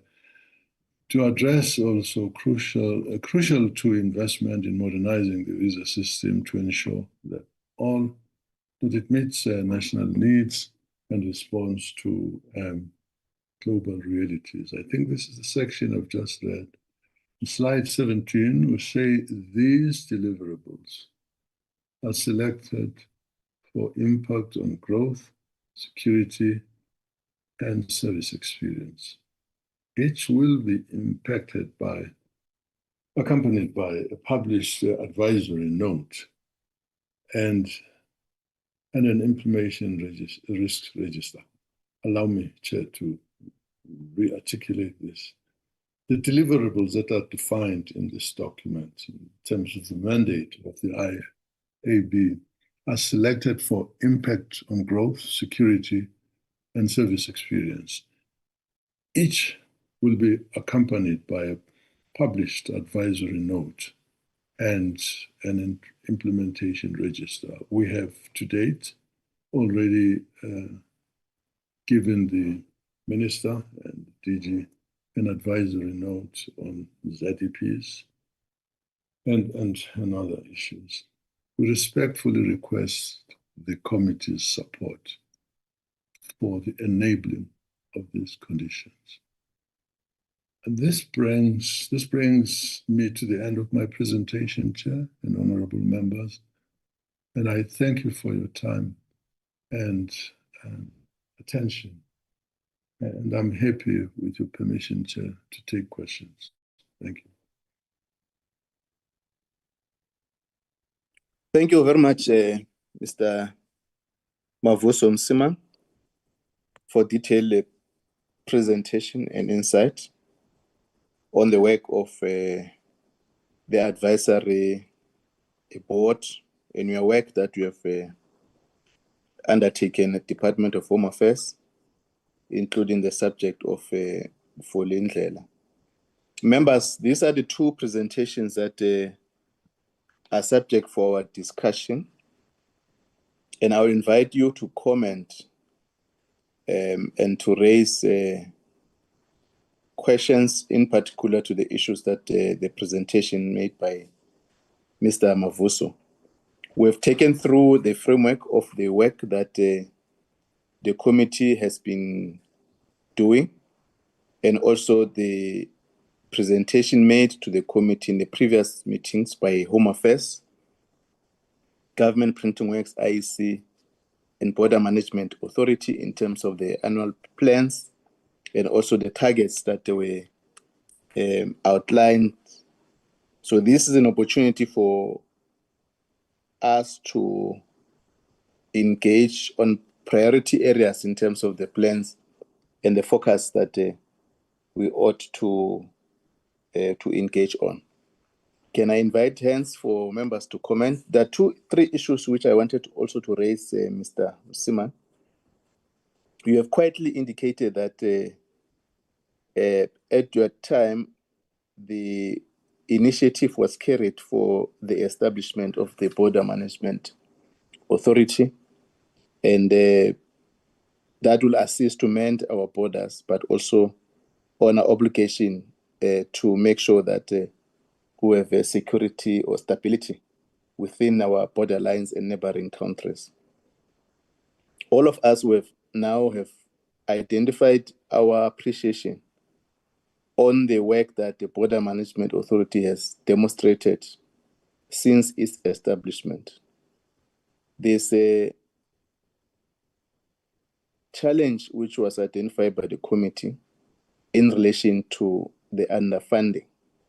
Their performance areas that the department or the Border Management Authority may not able to achieve or to maintain in response to the challenge that the country has identified to. And this is one area of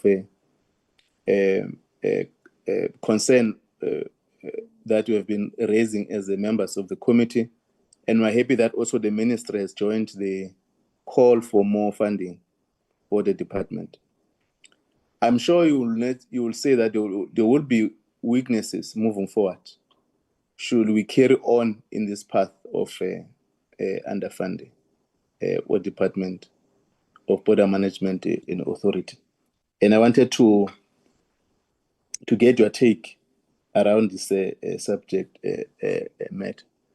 The other point is on the challenges that we are facing, or the country has been raising over a period of time in relation to undocumented nationals or illegal nationals who are entering our country. One of the critical weaknesses that the department has highlighted is the immigration officers in terms of the workload that is being contributed by the underfunded. Department can respond to employ more immigration officers to assist jointly with other law enforcement agencies. And that what will be the area of improvement now that part of your responsibility of advising the minister in terms of the immigration board and the legislation that you ought to consider to make sure that is effectiveness of the work of the immigration.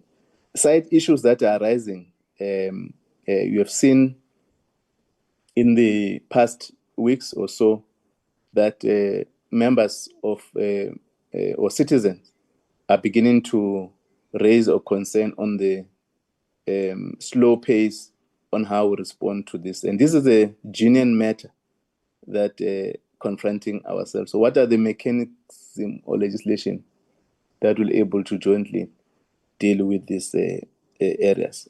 The other point is on the country of origin in terms of deportations.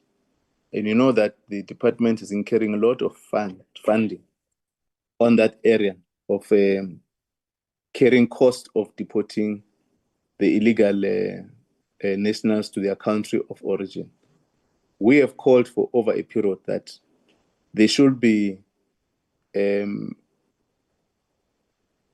discussion with members of the origin in relation to the cost that they must incur, take responsibility for those that are deported to their country of origin.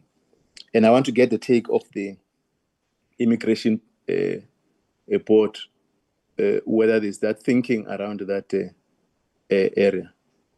We have now received a detailed report from the Correctional Services Portfolio Committee in terms of the statistics of the nationals who are housed in our correctional services. And those are cost implications. And they are proposed that there must be a bilateral with the countries or neighboring countries in relation to how they must house their or foreign nationals who are illegal, who have been arrested in our country. What are the international obligations or implications that will arise from that point, which we are carrying that there must be a clear legislation in relation to those that are arrested in our country, but they must serve their terms of office in the terms of in a prison in their country of origin. And I think you'll understand that there may be a resistance from those countries. What is the area of or the attitude now that the board is in session to assist both the committee and also the Department of Home Affairs? I'm raising this because if you go to Lindela, the facility of Home Affairs where they arrest the illegal foreigners who enter in the country, you'll find that indeed the country is spending a lot of resources, and those resources can be shifted to other areas of that are needed in terms of making sure that we respond to the services of our country, both to safeguard our security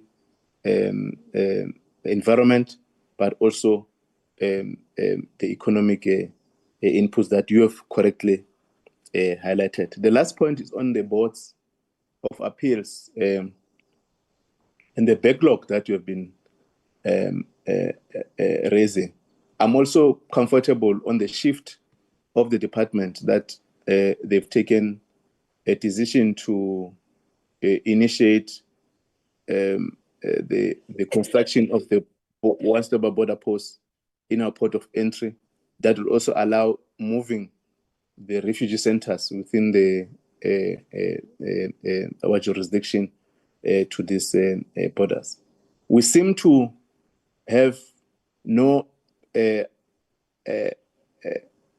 system that will make sure that the backlog that we carry in terms of these applications and appeals, and we need a legislation that will make sure that our systems are quickly and the turnaround time are able to respond to those issues. The delay of the white paper, Mr. Mafuso, which was approved by cabinet, and we've noted the reasoning of the ministry in terms of the supplementary areas that you ought to do. We think that once it has been presented to Parliament and society begin to interact with it in a comment, it will at least manage to assist the country in reaching the challenges that we're facing. Don't you think that the delay will contribute? There's no agency in terms of our analysis, our standing cost, that there's no agency in terms of responding to that a white paper on migration, citizenship, and protections of a refugee. And that what I want your take on that. Members, can I invite if there's any other comment or issues that you want to raise?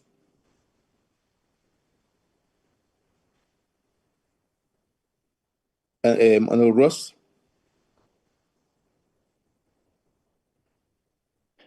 Thank you, Chair, and much appreciation to Adam Salmon for all the work in putting together a very competent document. And it really covers a lot of the areas that we've been talking about, and it sets a good framework going forward, Chair.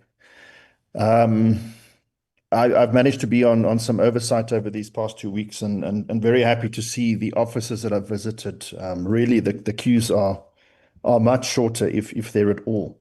And I think reports of system offline is definitely improving. It's a very good thing to see, Chair. In terms of this report, I think it's there's mention of the intergovernmental processes, and I think it's very important. So we have two over there. I know the one is with the SAPS and the border guards and Treasury and the funding. And Chair, I agree 100% with you. I think this is something that we as a committee have to push very hard. And the bottom line is, as we know and as we've been through in the last term, there isn't sufficient numbers on our borders, but also on internal enforcement, Chair. Remember the last reports we had, we have about 770 immigration officers across the entire country. And I'm sure I'm not the only one that gets regular calls to say, please come in my area, there's foreigners in a field, etc. And often those scenarios are, there's multiple issues there. There might be some undocumented foreigners, there might be some South Africans, there's squatting going on a piece of land next to a river.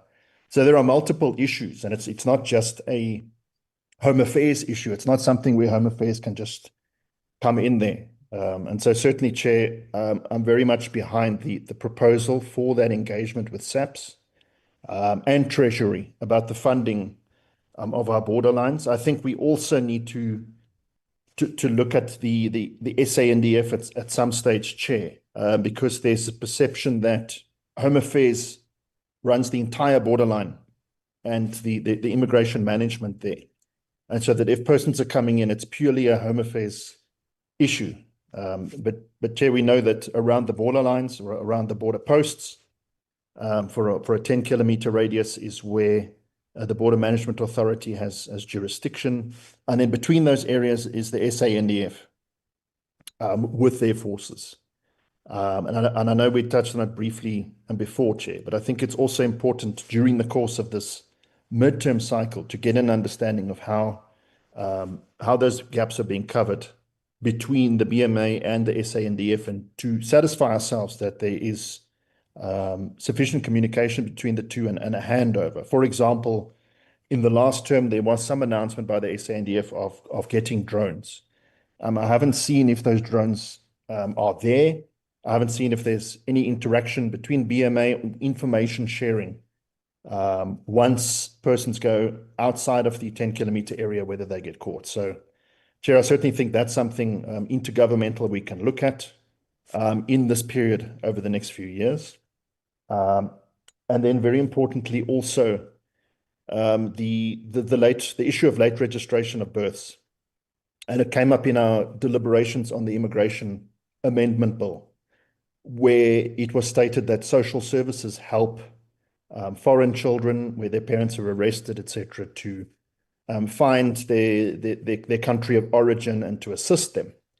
And the comment amongst the committee was to say, well, we also need our South African children that are struggling to get birth certificates to also get that same level of enthusiasm from social services to assist them. Because what is happening is a number of children, they don't know who their parents are. They go to a Home Affairs office and they say, if your mother's not there, we can't help you. But there are actually a number of other ways of assistance. And so I think another important area that we need to look at in terms of intergovernmental relationships is the relationship between Home Affairs and social services, to ensure ourselves that South African children that, through no fault of their own, are struggling to get their births registered can have proper access to social services, and that they in turn have proper access to the courts, your magistrates' courts, etc., to give the orders that they need. Then, Chair, in terms of the GBV, I think it's a very important point that is also included in the report, and perhaps a way, to give some meat to it is to potentially look at the impact of violence on the participation of women in elections. So it came up in the electoral reform consultation panel. They had an interaction, and this issue of GBV in elections, the participation of women in elections was raised, and one of the comments made was that violence in elections discourages women from participating. So I think that is certainly an area in terms of GBV where the committee can perhaps zoom in on that a little bit closer to talk about violence in elections, especially with a local government election coming up, so that we can ensure ourselves as a committee with the IEC that those issues are addressed. Then I'm coming towards the end, Chair. Litigation. Chair, I think in the last term we spoke a lot about contingent liabilities, and that is the incessant litigation against the Department of Home Affairs. And the minister has now established a unit under Advocate Erasmus. So I think that's also something in a while, a bit down the road, obviously giving them a chance to be established, and that we can also just check in and ensure that that is working as it should, so that the long-term litigation issues are being resolved, and that there's not a long turnaround time between any matters going against Home Affairs and the judgments being implemented. Then in terms of the training, Chair, just to agree 100% with that, I think from a staff point of view as well as members, we're going to be receiving legislation that talks about electronic IDs, and it brings in a lot of issues of digital transformation, IT-related issues. We hear about AI, etc. So I think that is a very important point that is raised, that we need to consider that members need to have a foundational education in these different technologies so that we can fully participate when those bills come down the line. And also to interrogate, as the department is modernizing, that we're able to really understand the concepts that are there, especially when there's presentations from the CSIR, etc., and there's technical issues, that the committee has as much knowledge as is practically possible to be able to look at those reports and question them. The other issue, Chair, is the polycarbonate plant. Just a comment there. I'm not sure where that is, Chair. So it's something that we would need to look at in terms of the GPW. Given that they are now the polycarbonate plant, the idea of that was the printing of more and more smart IDs, etc., and then establishing our own polycarbonate plant so that we can produce that the special security film that goes on top of the thing. But also just to make sure that is continuing, because there is this move towards digital IDs, biometric IDs, and whether we're going to be going the route of establishing a plant, which is a substantially long exercise, when the vision of the GPW seems to be changing more towards electronic services. And then finally, Chair, just on the Vuli and Lela, I think there really has been some magnificent work there, and thank you to I guess we could maybe call him Honorable Dr. Msimang, for the fabulous work over the years. And I think the important thing here that is raised as well is, we obviously get a lot of complaints about illegal immigration, and in our political space, there's a lot of discussion about illegal immigrants and the impact. But I think that issue of updating the critical skills list more often, as well as also checking, Chair, that we have an issue with it. I think it's the Department of Labor needs to give approvals on certain things to say that, yes, indeed, it is a critical skill, and there's none of that skill here. But that process can take a long time, and those visas can be frustrated. So that we also just look at that as well to make sure that that process between the Department of Home Affairs and the Department of Labor, that there's not an unfair or an extended delay there, which then reflects on Home Affairs, but they're actually waiting for the Department of Labor. And also really critically in terms of the immigration issue, to make sure that, we note the tremendous work that's been done in terms of disciplinaries, laying charges against corrupt officials in the immigration space. But obviously that leaves a bit of a gap. That can leave a gap in terms of competence and experience that needs to be filled. So, but I'm sure that's something that the Immigration Advisory Board might be looking at as well, just in terms of the capacitation of immigration, especially when multiple senior officials might leave at the same time, to ensure that those operations are capacitated. That's it from me, Chair. Thank you. Thank you, Honorable Ross. I know there's a hand of Honorable Mohale and Honorable Ngobeni.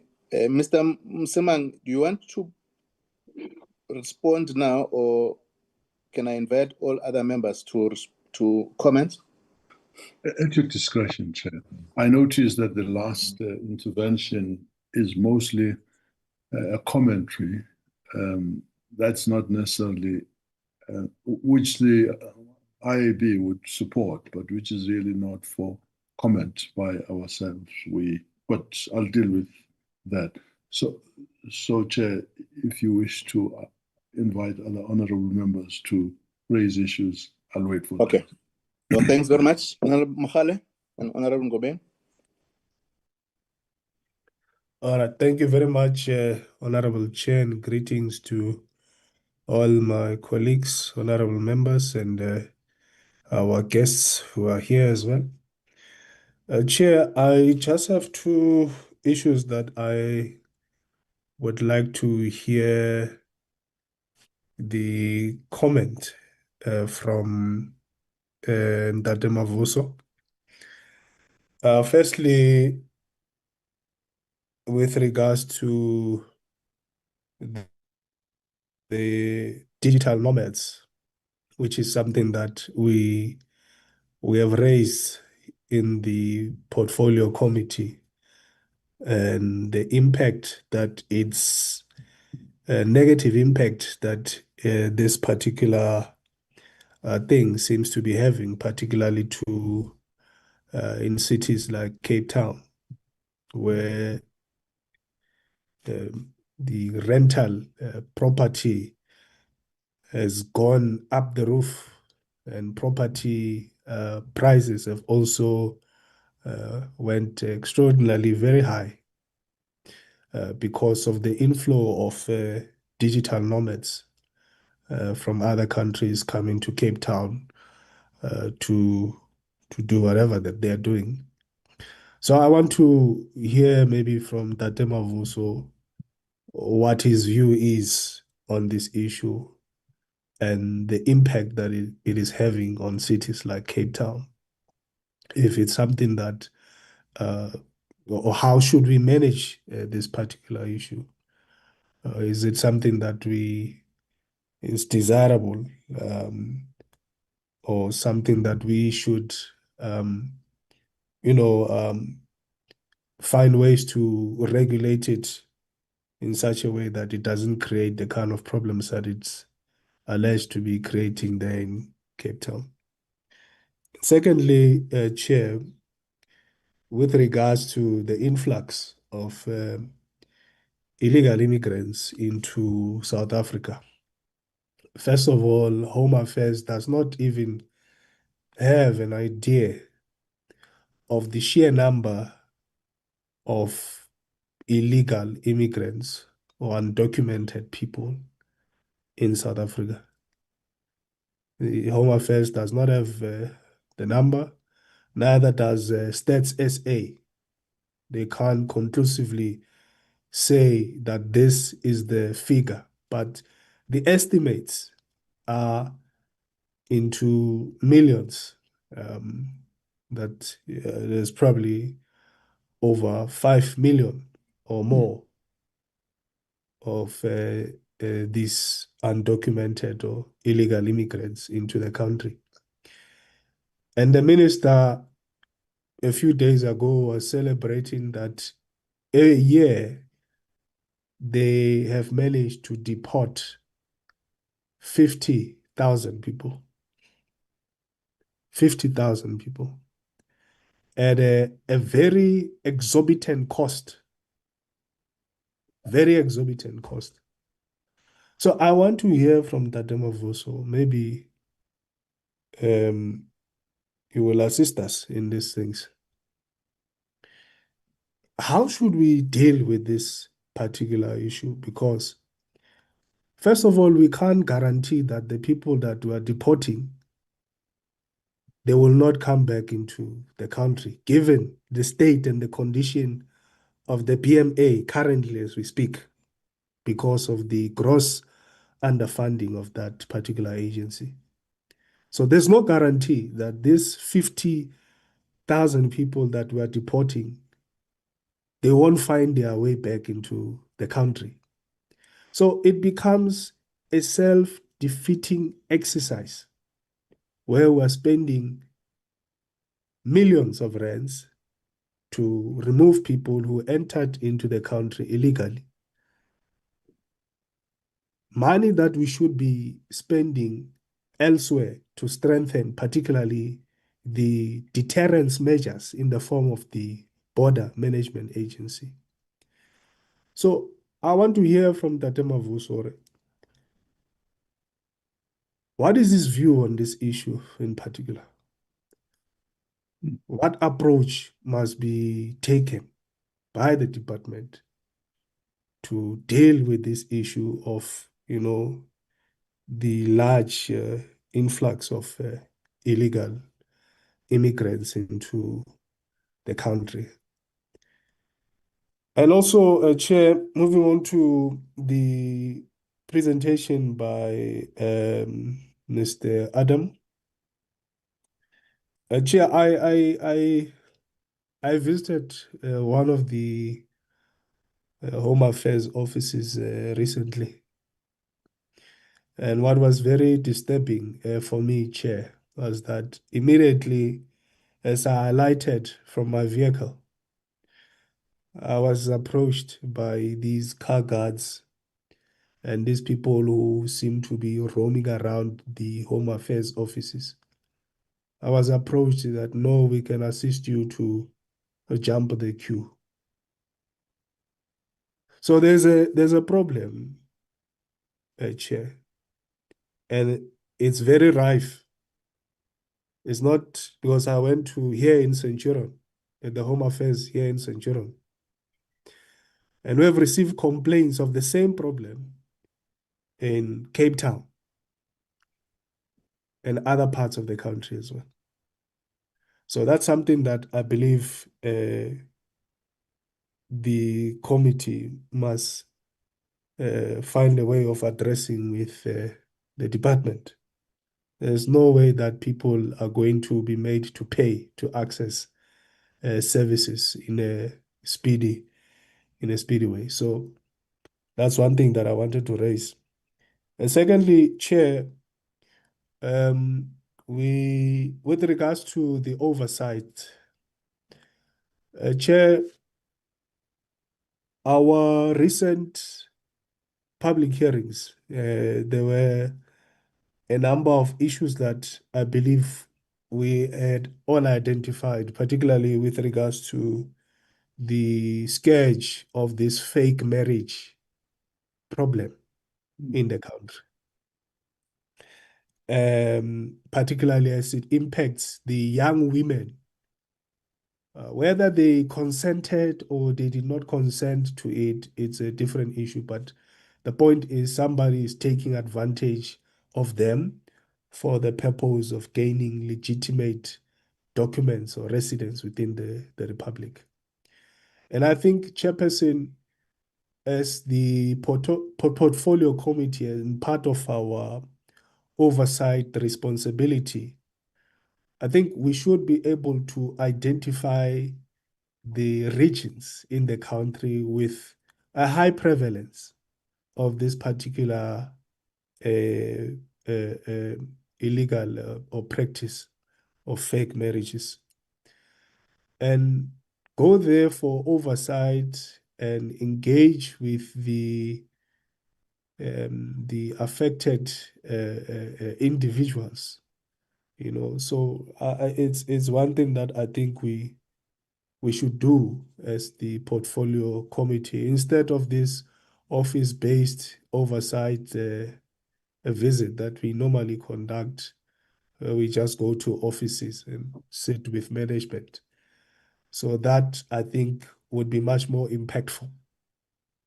And lastly, Chair, on the issue of the GPW, I think, Chair,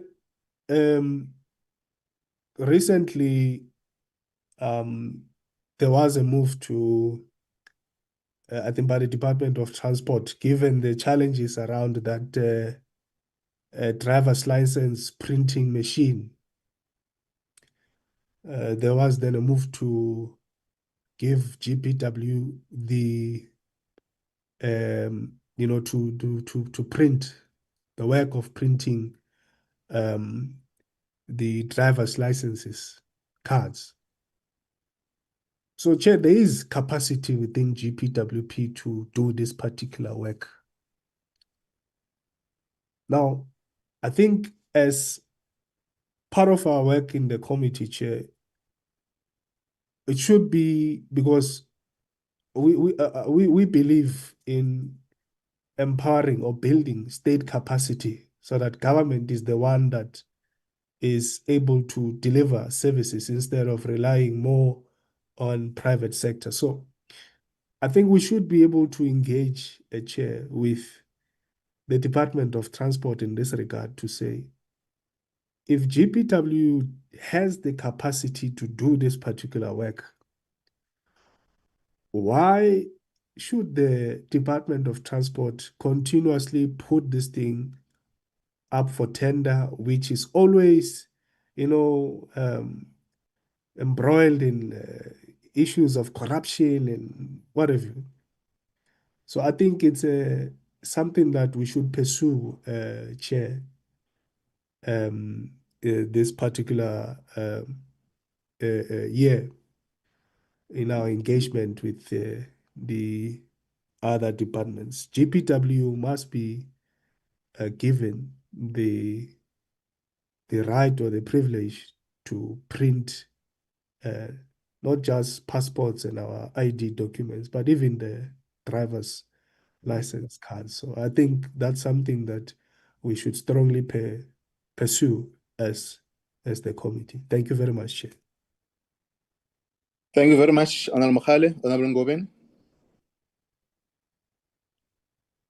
Thank you, Chairperson, and also thank you to the colleagues. Good morning to everyone who's present here this morning. I'm just going to make a few comments and then ask a couple of questions. To those who don't know me, I put on my video, but I'm going to switch it off now for bandwidth issues. The first comment I want to make, Chairperson, is to thank Adam and the team on plans. It's one thing to have the plans, but I think it's very important that those plans, don't simply, remain as plans, and that we, as a committee, become more agile to ensure that, our work is done efficiently, and that we ensure that we are ready to really make the aspiration of a capable state, as we always mention in our objectives, a reality. Because I think it is high time that we do that, and that South Africans are growing quite wary of our processes and also the explanations as to who is supposed to do what when they are looking to us for answers. And so I think the plans are well and good, and I thank the team for the work that they have done to get us to this point.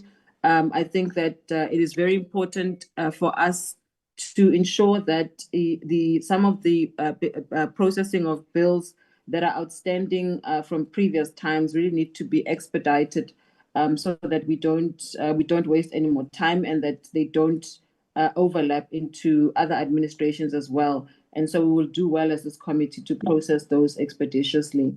I think I want to also reiterate Honorable Ruasa's point around multidisciplinary efforts to both secure our borders and to ensure that there's effective immigration and migration controls. I think he really made that point very clear, that the multidisciplinary effort of all of the concerned bodies that handle these matters really needs to be put into sharper focus, and that there can't be any what shall I say? There can't be any finger pointing and also evading of accountability from one entity to another, in terms of making sure that we don't, dodge bullets, that we actually take these things on our chins, and that we demonstrate that we are committed to all of the plans that we have put in place, and all of the systems that we are trying to put in place to ensure that our Home Affairs and all of its entities, function effectively. I also want to reiterate the point that Honorable Ross made around this matter of IDs, particularly for young people. I personally cannot,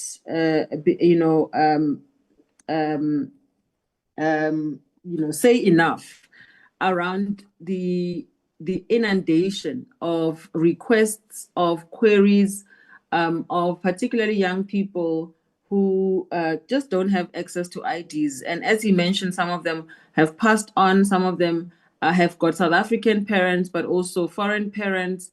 And I don't believe that children born, particularly of parents who are of South African citizenry, should be denied identification. Surely there must be some form of identification, especially for those who have gone through matric. Some of them have got inadequate identification. Some of them are being raised in orphanages, and they just aren't simply able to function effectively in South African society, or to even transcend their post-matric aspiration and efforts, because they simply just don't have identification. I think that cannot be overstated in any way, shape, or form. So it's important for us to make sure that we can have some format. And I think as this committee, all of us collectively, I think to be, helping individual people in dribs and drabs may not be optimal. And maybe we should come up with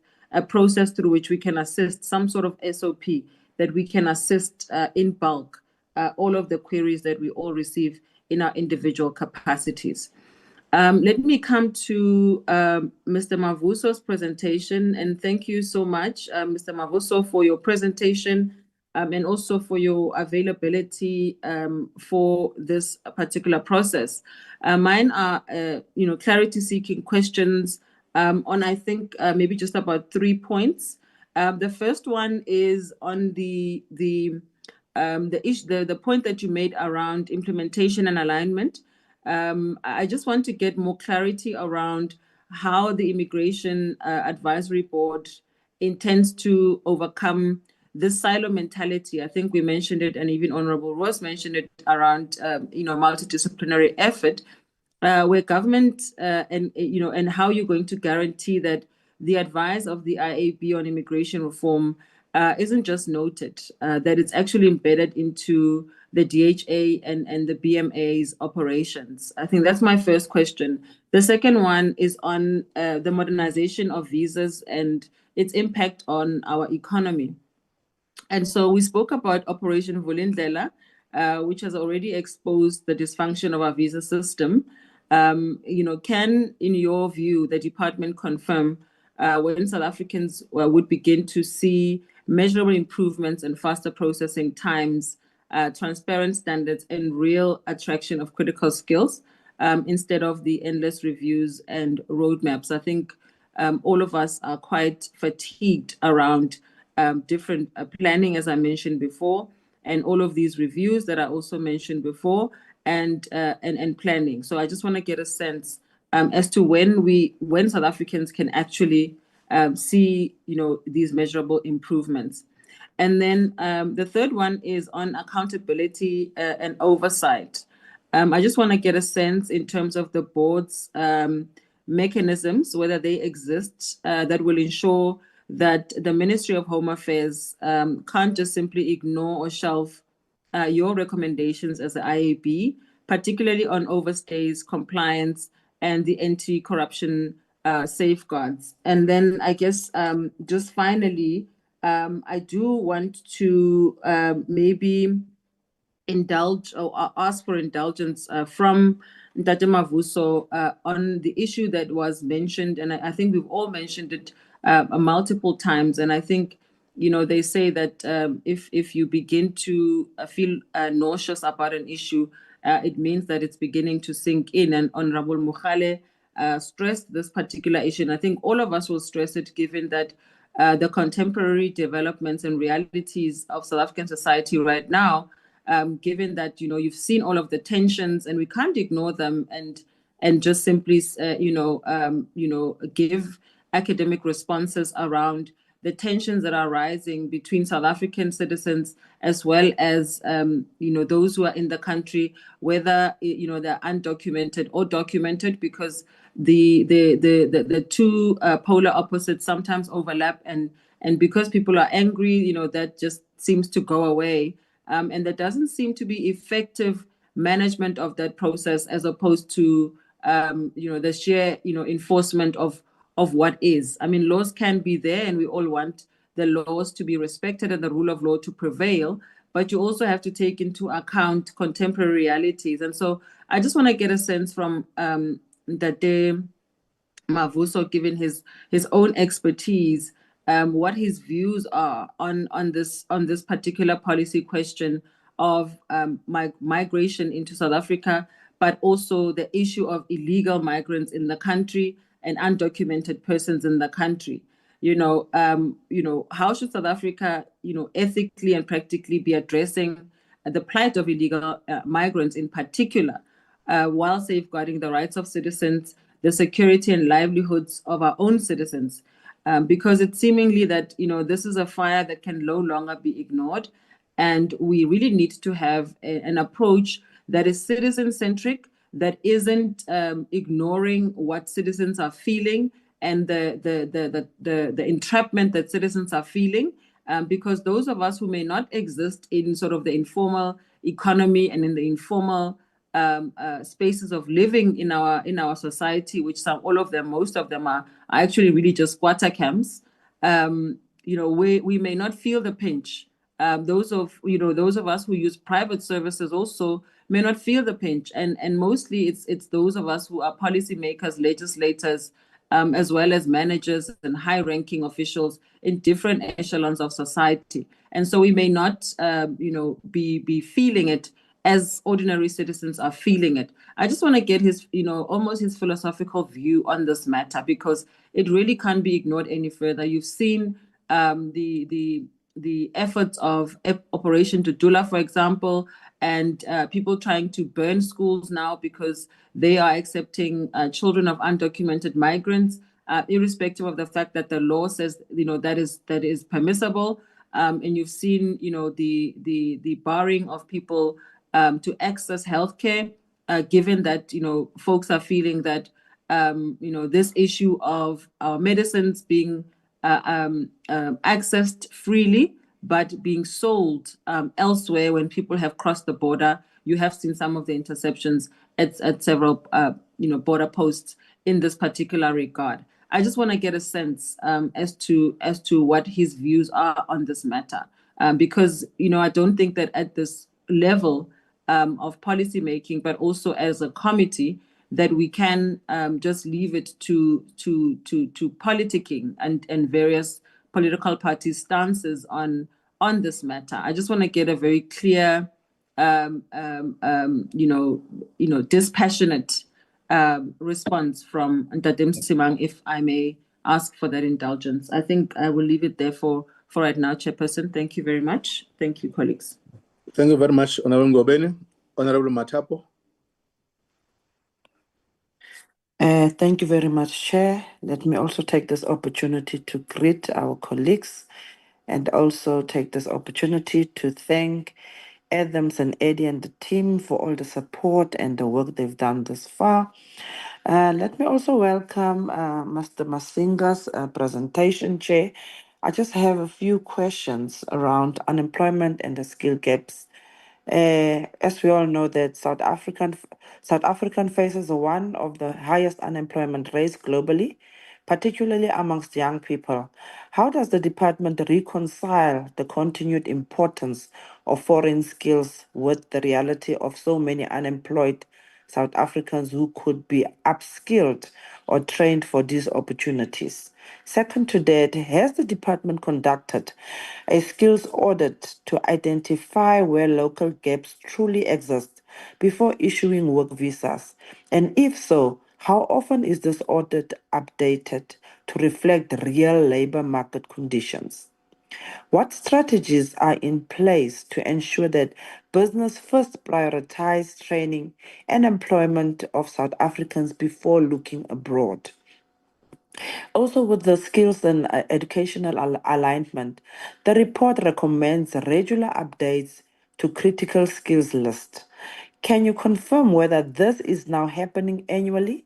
And what mechanisms are in place to ensure transparency and stakeholder input? How is the department working with the Department of Basic Education and Higher Education to align curricula with the future skills demands in science, technology, engineering, and digital sectors? Many South Africans also leave for opportunities abroad due to lack of local demand for their skills. What retention strategies are being developed to prevent brain drain while still meeting business needs? Also, with the immigration system inefficiencies, Chair, the report highlighted that the work visa application processes was previously lengthy, unpredictable, and inefficient. What specific improvements have been implemented since 2022 to simplify and accelerate these processes? How is the department ensuring flexibility in the system, given the dynamics and fast changing nature of business and skills requirements in the global economy? The presentation notes resilience on other departments and agencies. How are interdepartmental bottlenecks being resolved to avoid unnecessary administrative delays for applicants and employers? And in conclusion, Chair, with the rise of remote work visas globally, what progress has been made in formalizing the framework for digital nomads in South Africa, ensuring they contribute to the tax base while protecting local employment? And lastly, my last question, Chair, would be what monitoring and evaluation tools are in place to measure whether skilled immigration is actually advancing national goals such as economic growth and job creation for locals? Thank you very much. I'd like to pause there. Thank you very much, colleagues. I will now invite Mr. Mavuso Nsima. I wonder if anybody can answer these questions adequately. Yeah, perhaps to take the last two, because they cover issues that have been raised by the Honorable Chair, and I would combine them on the issue of first of all, the undocumented people who are here from outside South Africa, and the undocumented citizens because of the poor reach of Home Affairs, because of inadequate instruments, tools, or systems, and so on. I must say, the undocumented among our own people is also a very, very serious problem.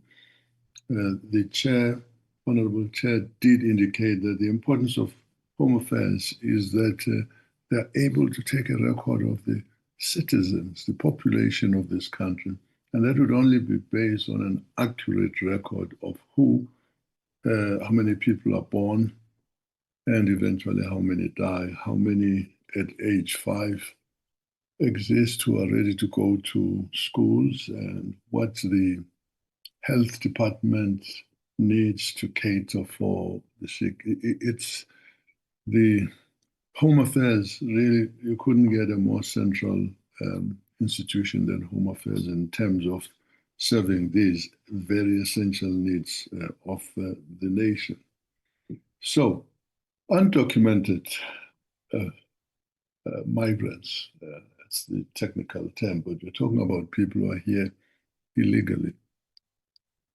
They are a function of very many things. I know it's no consolation if one were to say, and I don't want to talk about America with Trump and all these people and the problems they have with Mexico. If I really don't want to get into that. But in the global south, you know, when you have an economy that relative to your neighbors is more stable, more advanced, you inevitably face these kinds of problems. Kenya has over 550,000 refugees, mainly from Somalia and Southern Sudan.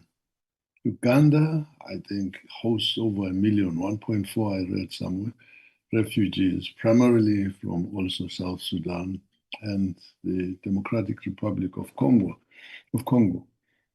You have Thailand, Bangkok, the number of nationals from neighboring countries, whether it's from Myanmar, Cambodia, Laos, a little bit from Vietnam. The flow towards employment, more stable employment centers is almost unstoppable. This is not to say people should just open gates, and because the primary, based on our constitution and common sense of governance, is responsibility for citizens. But how do you deal with this? Our problem here has to do with a combination of factors. One of them is people talk about porous borders. I think they are porous almost everywhere on earth. So how do you police them? When the BMA has been established and fully resourced and given the technological instruments that it needs, there will still be problems of people coming in, but that must be done. So they are performing right now, it's really, really serious under capacity because every department has its needs, and you can't really relegate them to the background. It's a question. Sorry, you know, when budgets are prepared, what's the extent to which, what prioritization is given to the use of funds that the country has from taxpayers and from whatever other resources? That is a factor. Sorry, one is entering into the field area of politics. You can't have the third largest number of embassies on earth when in fact you have, I don't know if it's still the situation, but there was a time when we had more embassies than very many countries, including developing ones. When in fact the priority would certainly have to be to ensure that none among us are poor. So there's a challenge there. I've got so much in the pot. What are the key things? Should we not establish a floor below which none of our people sink economically? And then look at what else needs to be done. Of course, there is an interrelationship. The other things that are done contribute towards the construction of that floor, investments, etc. But there is a need to balance these things out carefully. To be the most unequal country on earth is an indictment on the way we have managed the economy.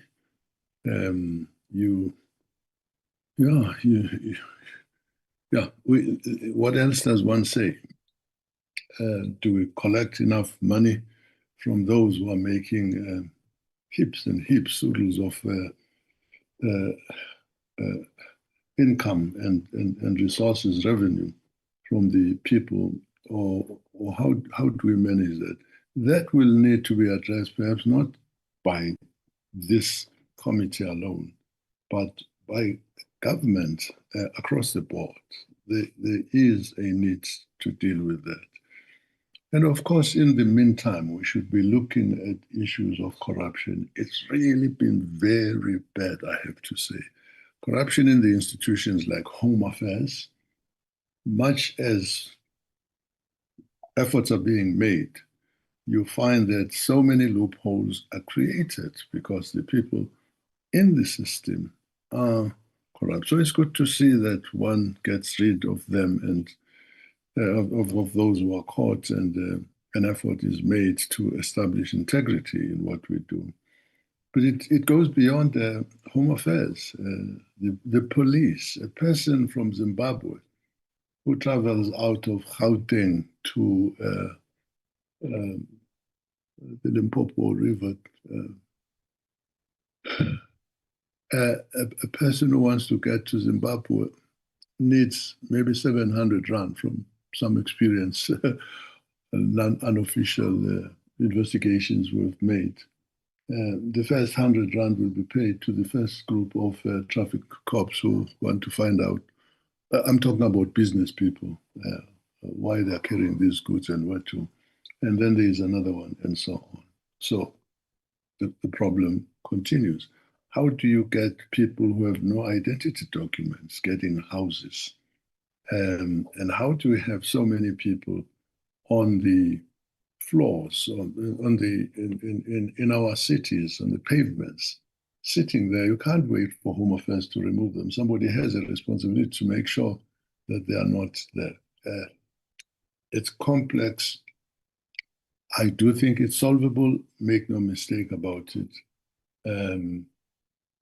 The economy hasn't been growing, and therefore it hasn't been generating jobs. And people are coming here. Some of them offer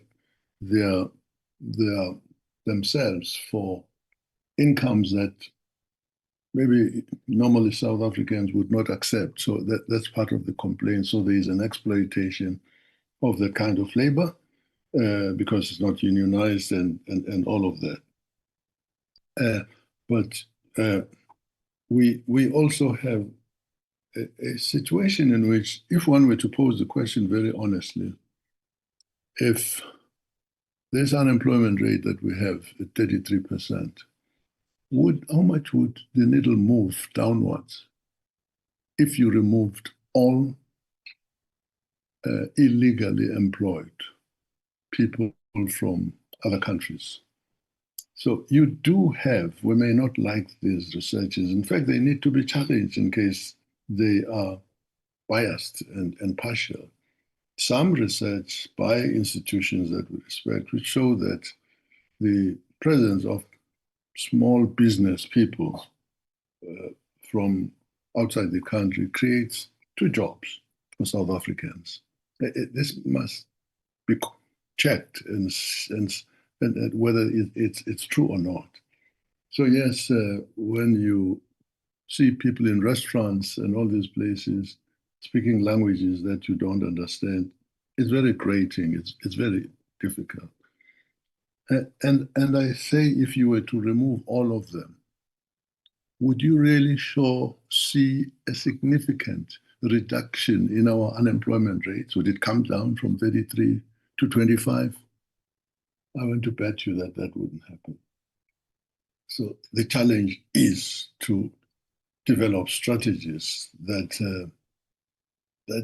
allow the economy to grow, which will create jobs and help to attenuate some of these problems. So we have to do, the Department of Home Affairs has to do its best to make sure that it works with ethical people. So should the police and others who are actually conduits to this corruption, to this problem because of their corruption. Parliament, I think, has a primary responsibility in reviewing development strategies by the government and really making sure that the prioritization is in place. We have SASSA, and we boast sometimes that we are looking after 28 million people because of our kindness and humaneness and so on. It's good that we should look after them because they would fall off the platform. But has it ever occurred to us that we could allow people who need the assistance, the grants that are given to them, and come up with a strategy that says you'll stay there for 3 years, but we guarantee you that in 3 years, at the end of 3 years, there will be some job, whether it's in public works or some of the many things that can be done by the public sector to absorb people. The person who goes into grants reception at age 15, 18, I don't think they feel inclined to do any work at all by the time they're 30 years or 45 years. So it's destructive even to them. And we all know how much our old ladies look after the children of the people who are receiving grants and so on. But I don't want to get into this thing. So I'm sorry. I'm then saying, honestly, our position, our relative wealth is a matter that we need to understand and then deal with the issues appropriately. South Africa has this reputation of having the best constitution in the world, one of the best. I think personally it's a matter to be very proud of. It needs to be tweaked and so on. But really, do you tweak it in order to solve problems that our healthcare system is experiencing because of other primary factors? And how much you solve. But all things must be looked at, honorable members. Honestly, any expert who comes to say, do this, that, and the other, and you will not have illegal immigrants is not really speaking truthfully. But even the solutions, yes, need to be prioritized. I completely agree that we should beef up the Border Management Authority, that Home Affairs should not have corrupt people, and when it finds them, removes them, and all the things that have been spoken about. I just have a fear that unless we turn a crisis into an opportunity, for instance, we have an organization, regional organization called SADC. It is almost dysfunctional.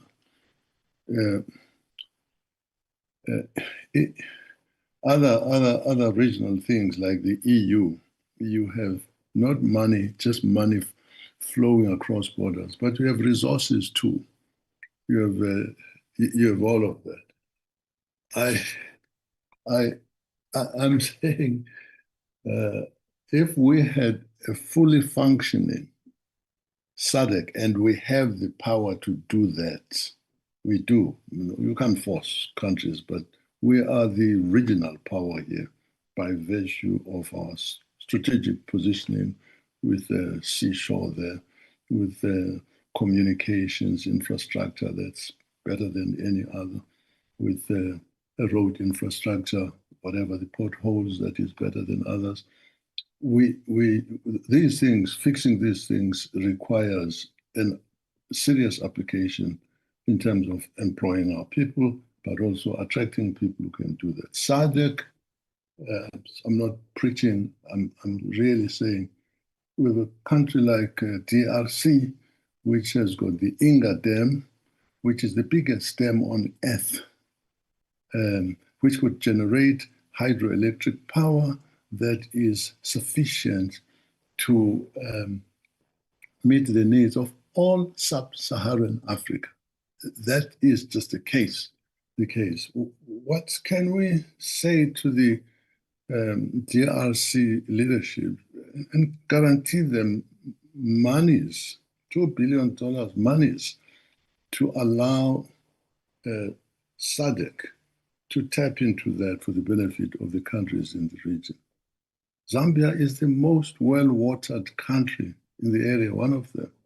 We could make that the agricultural center of SADC and so on. So these all sound like pipe dreams and might irritate you. But I think if we dealt with SADC in a much better way than we are doing, there was a time when this country was shooting really above its weight.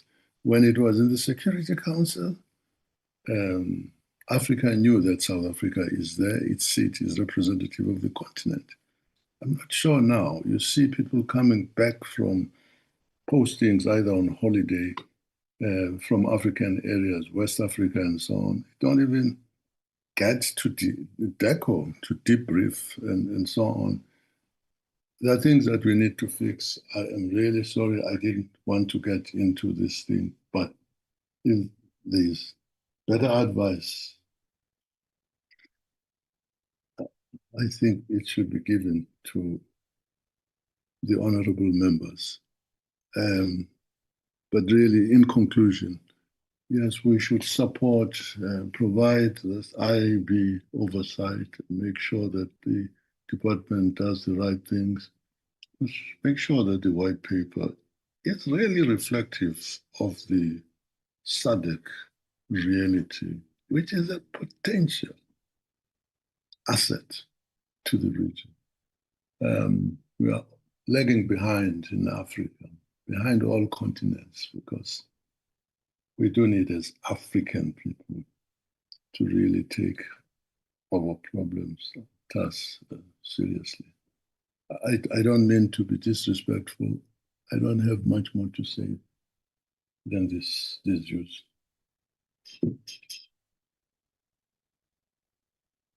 Thank you, Mr. Wisdom Simang. Members, do you still have other issues? We've noted that some of the issues we've raised a comment that we need to slot in our moving forward. Honorable Mtola, I see your hand. Thank you, Chairperson, and greeting to all colleagues. I would like to start by welcoming and appreciate all the reports that have been presented to the committee. This report is very important for guiding our work as a committee, and I believe they will help us make informed decisions going forward. Chairperson, I have one question to Mr. Msimango.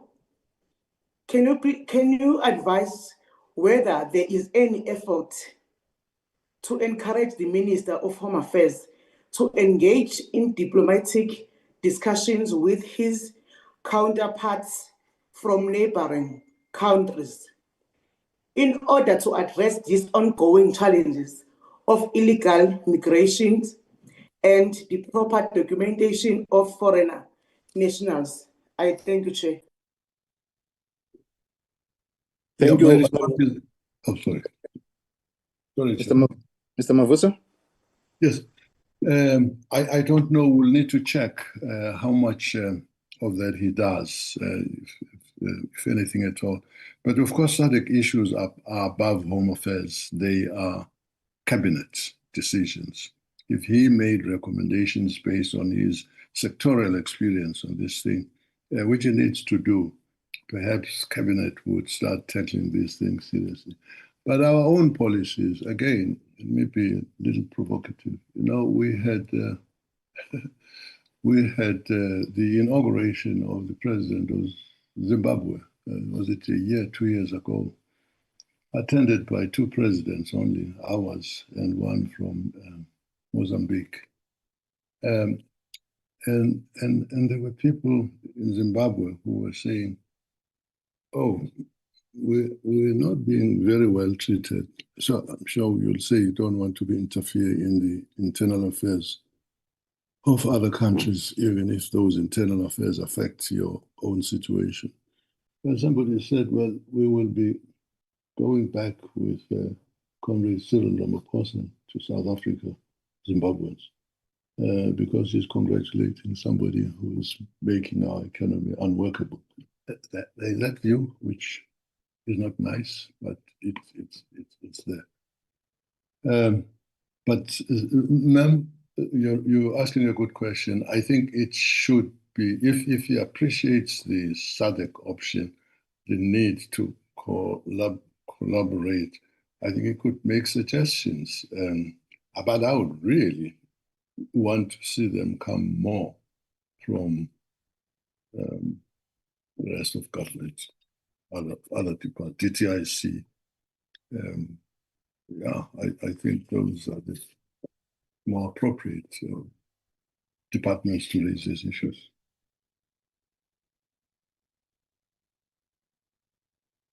Thank you very much, Mr. Msimang, and thanks very much, honorable members, for your contributions to the presentation as made by Mr. Msimang Mavuso. We want to thank you, Mr. Msimang, for contributing. I think it will enhance our work as we navigate these challenges that the strategic plan framework presented by Mr. Salmon has highlighted, and also the maintain or consolidate on the positive outcomes that have been identified with the process that occasioned by the legislation passed by Parliament. And some of the issues that it will prioritize is also to interact with the matter that has been raised by the correctional services in terms of proposing a legislation in relation to the foreign or nationals or illegal foreign nationals who are arrested and serving sentences in our jurisdiction, and how will interface with their countries of origin, and also to navigate the legislation in relation to the costs of deporting illegal foreign nationals, both who are serving sentence, are going home, and those that are arrested and also are waiting for a deportation. So these are some of the issues that your work as the board, the ministry, and also the committee, we may need to pay more attention to that. The matter which relates to corruption, which is overwhelming in terms of identified areas within the sectors of the operation of Home Affairs, in particular immigration. We all know that there was a matter which this committee raised in one of the strategic planning in our earlier 2016 on the corrupt activities that we have identified or society has identified in relation to the permitting section or selling of the documents and these fraudulent marriages which Honorable Mokhale has articulated. We have proposed for the establishment of the team that must investigate the entire security system within the Department of Home Affairs. And that was led previously by Dr.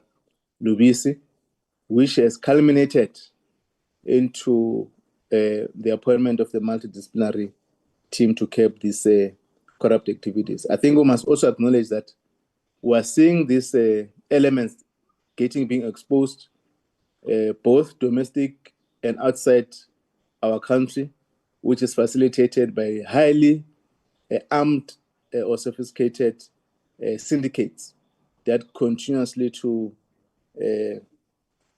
rob the opportunity that should be created to serve our people.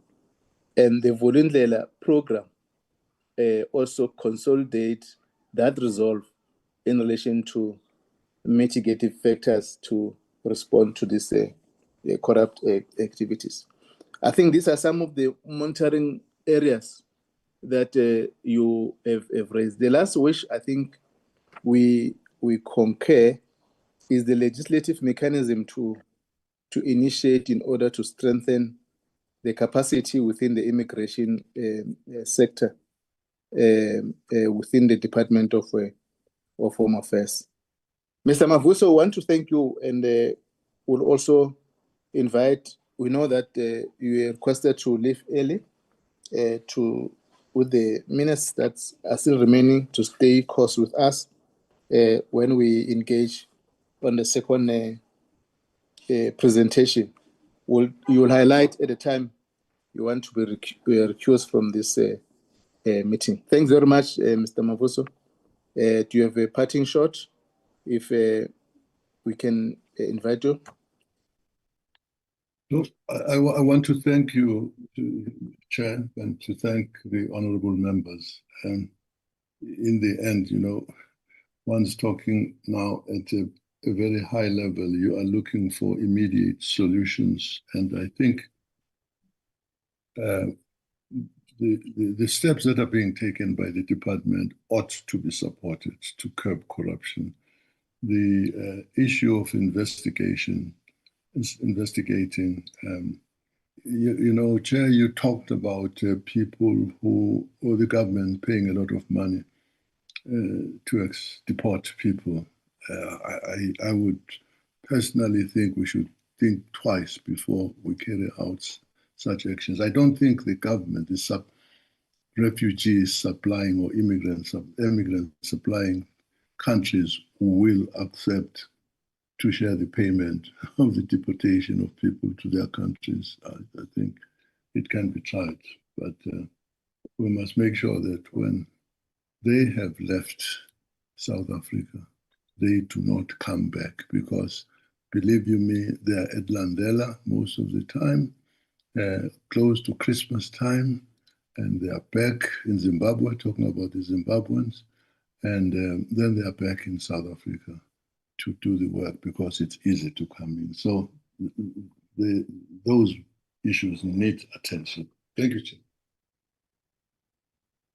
Thank you very much, Mr. Mavuso Msimang, for your time and your contribution. We'll from time to time invite you to interact with the committee, particularly on the areas that you are engaged on the advisory board as appointed by the minister. Can we now Thank you very invite? much. I will stay if it suits the meeting. No, I appreciate. Stay with us, Mr. Mavuso. Okay, thank you. And you can assist also to contribute once the presentation has been done. Sure. Thanks very much, colleagues. We'll now move to a second presentation. We've already requested Mr. Salmon to introduce our guests in relation to their background and also their work. Dr. Beck, can we now invite you? Yes, once again, it's just before afternoon, so good morning, Honorable Chairperson and members and colleagues. I just wanted to say, Chair, thank you so much for inviting me from the Select Committee to make this presentation. And I think that the previous discussion also highlighted and touched on some of the issues that I will be raising in today's presentation. So broadly speaking, I was asked to speak to two issues. The one is cross-cutting, or as honourable members have referred to, intergovernmental issues between the Department of Home Affairs and the security cluster. And then secondly, just to reflect on planning, particularly with an emphasis on legislation. Chair, you will recall in the previous parliament, our committees worked quite closely together on the Border Management Authority Act, as well as electoral amendment bills, etc. And so we have a history of working together and planning quite well as the two committees. Thank you. I'll go to the first slide. So just to broadly give members an overview of the work of the Select Committee on Security and Justice. The committee oversees the departments of correctional services, police, justice, and constitutional development, as well as defense and military veterans and their respective entities. In the 6th Parliament, at the commencement of the 6th Parliament, the Departments of Home Affairs and International Relations were then added to the committee's oversight portfolio. In fulfilling these responsibilities during the 6th Parliament, the committee processed 32 pieces of legislation, 10 international agreements, and 1 petition. Most of this legislation would arise from Home Affairs or from the Justice Committee. So this is just to indicate to members the volume of work that the Select Committee oversees and the amount of legislation it processes. And therefore, during our strategic planning session, we really had to look at intergovernmental and cross-sectoral issues so that when we conduct oversight, we would more effectively use our time. And part of this presentation is really to highlight some of those critical areas so that this committee may just reflect on these issues in terms of the Department of Home Affairs. So to reiterate the DHA's mandate, which entails the management of citizenship and civil registration, international migration, and refugee protection, it allows the department to be a key enabler of national security, citizen empowerment, efficient administration, and socio-economic development. Now, recently, our country is faced with high levels of poverty, inequality, and unemployment. But more than that, the nature of crimes have also evolved. We've seen an increase in illegal mining in various provinces across South Africa, and also reports of illegal training camps, for instance, in Mpumalanga and Limpopo. Now, the Department of Home Affairs plays a critical role in these instances of crime in terms of the verification of whether the persons are here illegally, in terms of deportation of those who are in the country illegally, and also in terms of working with law enforcement and security departments to really investigate these crimes. So there's very much a participatory and collaborative role that they play with other departments. Also recently, we've seen the reports around the job opportunities that were offered in Russia. And here, the committee was talking about gender and GBV and how it is that we look at these issues, particularly within this portfolio. And in this instance, women and young people were being targeted for recruitment. And so you will see that there's always an interface between the work of the Department of Home Affairs as well as gender and youth, not only in terms of human trafficking, but you also see it in terms of border management and other areas within the department as well. Then we've also seen an increase in inspections and a move towards a more regulated industry in terms of spaza shops, construction companies, amongst others. And here the department plays a critical role in terms of inspections.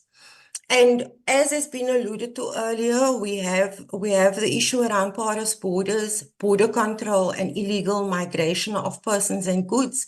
And this often contributes to these types of different forms of illegal activity within the country. If you can just move to the previous slide, sorry. There we go, thank you. So DHA manages identity and migration, which is of critical importance to security matters. We've spoken a lot today about border management, and members have reflected on the intersecting roles between the different departments in terms of the Border Management Authority Act. They were also included in that act were the implementation protocols and the need then for the different departments to really work together and for there to be cooperation and collaboration between departments at the borders. And this is then imperative to ensure border security and safety. It's also important, given that this committee is looking at the one-stop border post bill, and to note that, SADC and the African Union is in support of the one-stop border post in terms of regional integration and successful migration of people. The DHA strategic plan emphasizes effective border security, and safer communities through conducting law enforcement operations and inspections. And obviously that necessitates working together with the police, etc., around those inspections and law enforcement.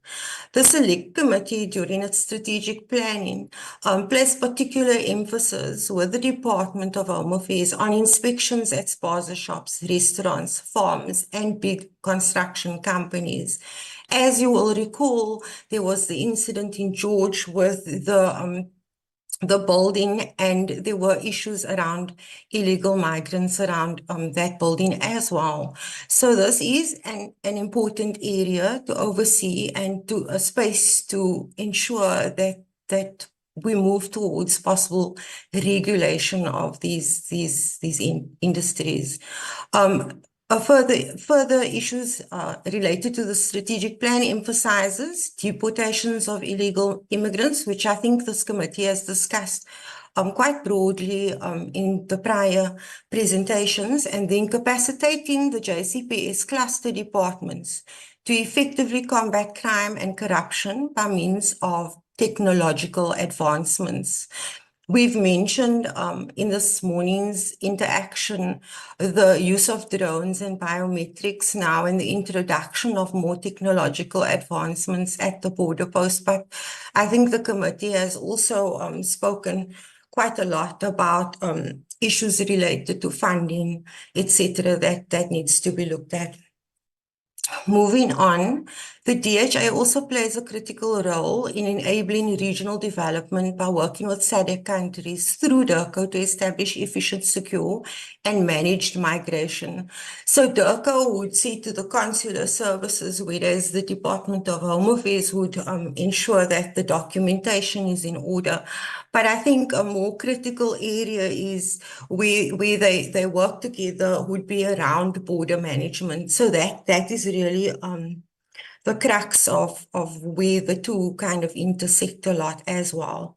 The chairperson has mentioned the role of correctional services, and we found in our oversight work that the correction, as we all know, correctional services are overcrowded, the centers, and there is an increasing number of foreign detainees in correctional centers, which then necessitates a working relationship between the Department of Home Affairs and the Department of Correctional Services.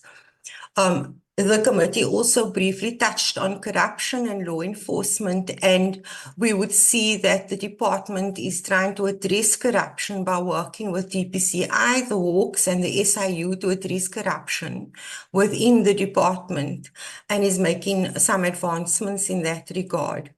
In terms of other intersectoral linkages, the Department of Home Affairs, together with the Department of Justice, DIRCO, SAPS, NPA, as well as some other social departments, form part of the National Intersectoral Committee on Trafficking in Persons.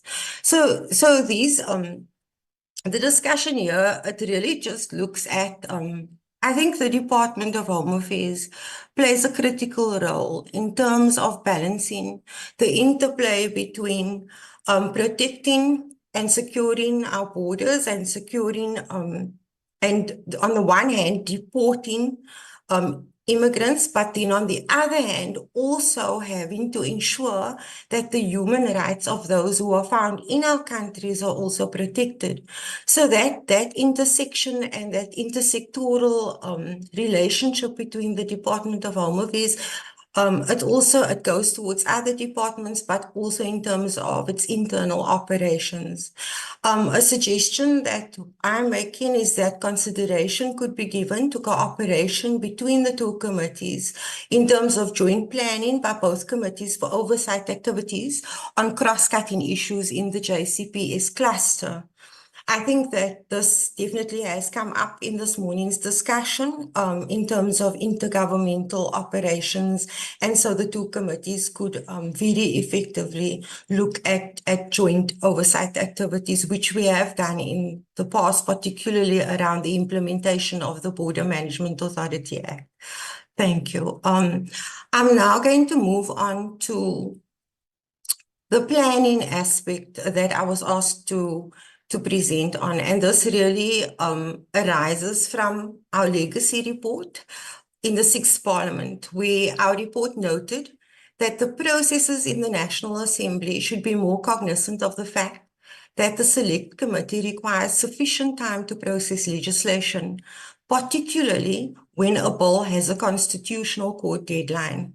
The NA will be referring bills such as the Immigration Amendment Bill and the One-Stop Border Post bills, which are Section 75 bills, and the Marriage Bill, which is a Section 76 bill, to the Select Committee quite soon. I'd like to move on. Thank you.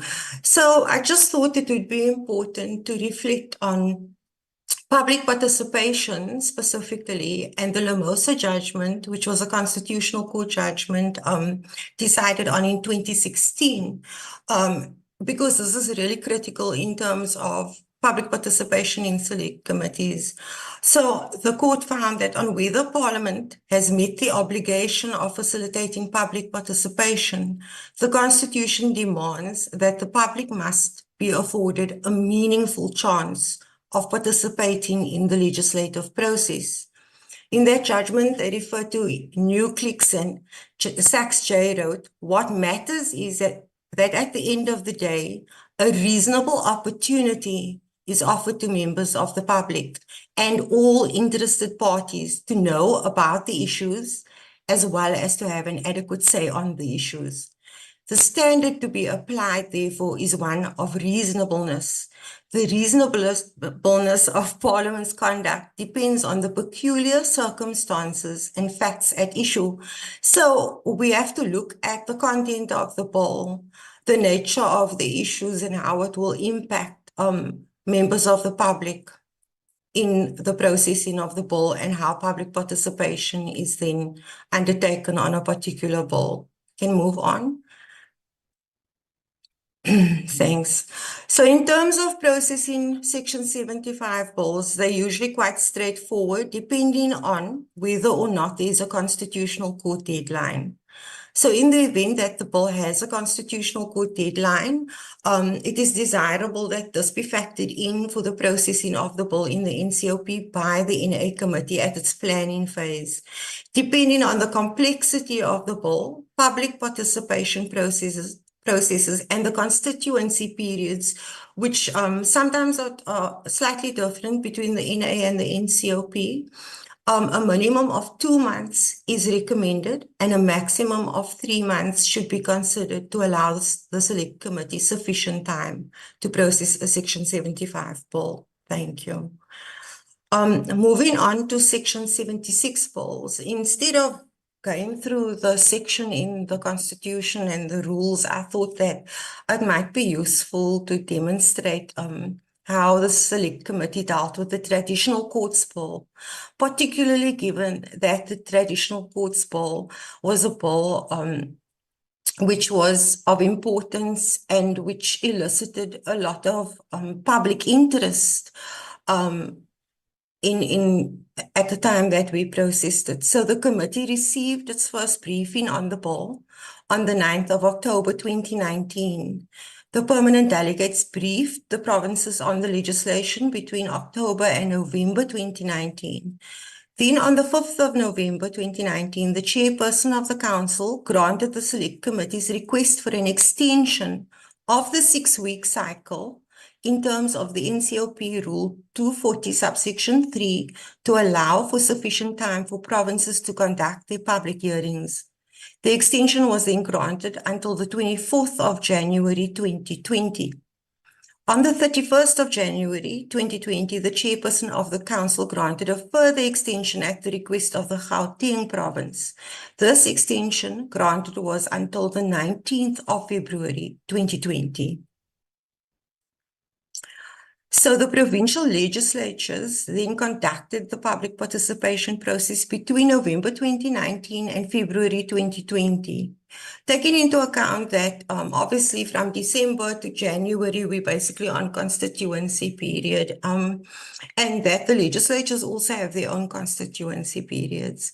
And they invited stakeholders and interested persons to make written and oral submissions on the bill. Also, just to mention that in terms of the committee's process, we do look at the methods of advertisements in provinces and the languages used to reach as wide an audience as possible. And we do review how far and wide the bill was advertised within the province and how the participation actually took place within the province. And in instances where we found that a particular province hadn't conducted sufficient consultation on the bill, we in fact asked the province to then go back and conduct further consultation.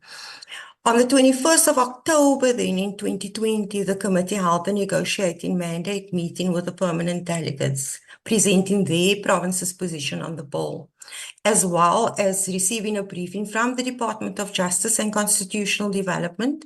And the department also submitted amendments to the bill in this meeting. The committee then adopted the C list of amendments on the 3rd of November 2020. On the 18th of November 2020, the committee considered the final mandates, conducted a clause-by-clause adoption of the C list and D bill, and then the final report was adopted on the same day. On the 2nd of December 2020, the bill was adopted in the House and then sent back to the NA for concurrence.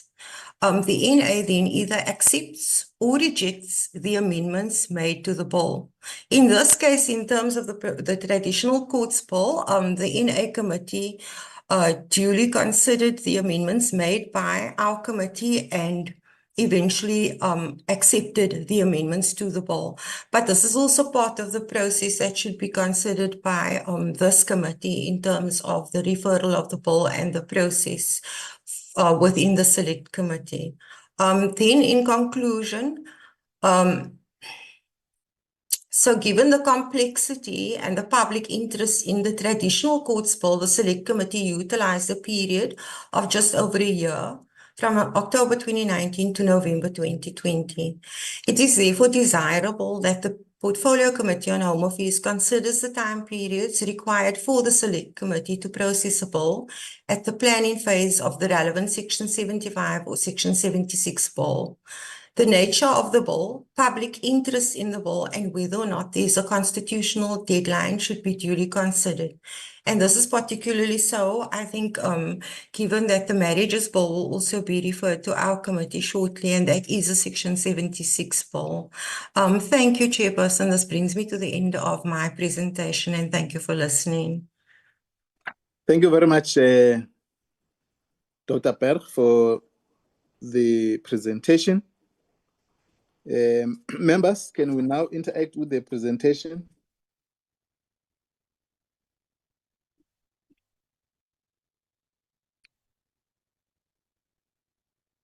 Honorable Rose. Yeah, Chair. Thanks again for this presentation. I don't think there's a lot to say on it. I think we understand what has happened with some of the legislation in the past and why it takes quite a long time for the committee to process it. It's often been a matter of it taking a long time to come from the department. But I believe that matter was resolved with some extra capacitation from in Home Affairs in the writing of bills, so that they can come through quicker. I think just the comment from my side is really about this white paper, because it covers a number of issues. And Chair, we face a number of these. The legislation that we're processing is actually as a result of some sort of a court order, and often that's because of a constitutional issue. So I just think it's very important that when we do the process of the white paper and processing it, that we make absolutely sure that it is constitutionally 100% bulletproof, because that will help us to then derive legislation out of it where the department's not getting sued again and again and again on constitutional issues, And with those different matters then coming to the committee and adding to the legislation that we have on our plate. So I think that was just a comment and a note that I wanted to make. Thank you, Chair. Thank you, Honourable Ross. Mr. Salmon, I wanted you to go back to the priority areas in terms of the legislation that we're going to interact with in this term. You'll recall that in our last term, there were a lot of legislation we need to pass, or committees wanted to pass legislation as the term ends in 2024 towards the elections. They were piled off legislation or bills that were presented in the committee or in the House, and some must be referred to the NCOP. And I'm sure that in terms of our areas of amendments or bills that we'll be considering, I just wanted you to highlight those key legislation and the process that's going to be entailed. And then members are able to deal with that. The second point, which I think it has came clearer on our discussion, is on the area of Lindela.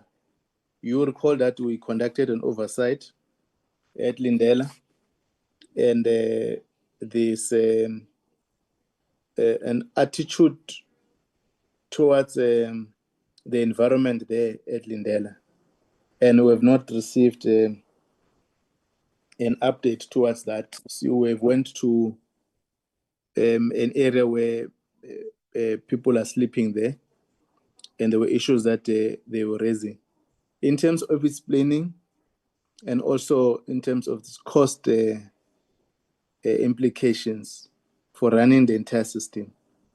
And we also have observed that at Lindela, there were other nationals who skipped out, whereas there was a security measure. I wanted us to also pull it as a part of the oversight priority, but specific on the issues that we want to interact with in support to improve the system and the environment, which Honorable Mkhale has highlighted also earlier. So if there's that second point, I think we need to deal with this thing of Lindela, and also its components of services that members must understand what makes the cost of that Lindela facility to be higher, and what consolidate those factors. The third one is which I think it came out in your report, is our refugee centers environment, which should be also a priority. Even if there's a decision that the one-stop border post will relocate the refugee centers towards the port of entry, and we know that will take longer given the constructions and other ways to make sure that finally you have an institution that can work. We conducted an oversight at Nchwane Refugee Center, and there were concerns from members in relation to the environment within the institution that contribute to what Honorable Mkhale has experienced in Centurion, that documents, people are sitting outside, they've machines and this and that, and the security measures to interface, it appears that we're not paying attention. So that is, it may be one of the side example that we have been exposed to, and what about the other centers throughout the country? And I wanted you just to get us into that space. I think you're correct. One of the recommendations that you are raising, that there will be need to conduct oversight to other areas that are under the Border Management Authority.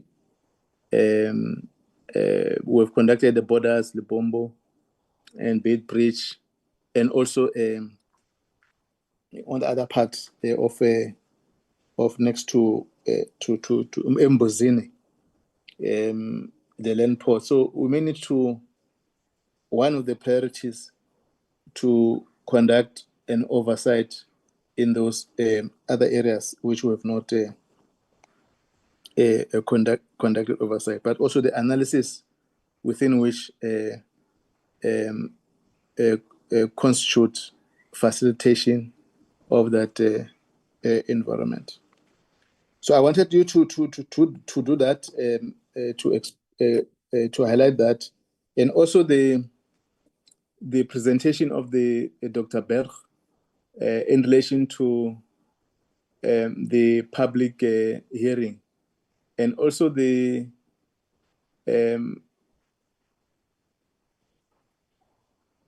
court judgments that continuously being brought before Parliament with specific period to review or to amend, and what would be the mechanism in place that makes sure that once we've passed a bill, at least the framework within which the Constitution requires us to do, we have certified that. On another impact, which will give an example, that we've been dealing with the Electoral Amendment Act, and there were certain court challenges around that. And as you say, that we went to deal with the threshold of the party funding.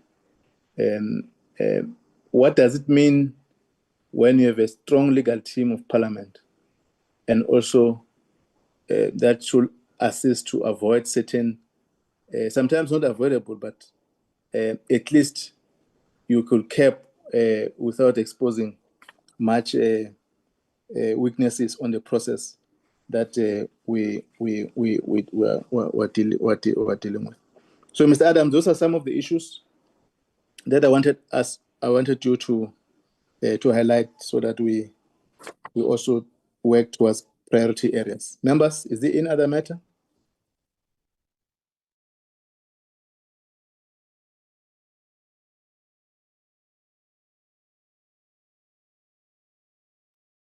Mr. Adams, can I invite you? Thank you, Chairperson. Yes, so I've taken note of the priority issues mentioned by the members. What I'll do is I'll integrate them into the strat plan, bearing in mind how many meetings we have per quarter.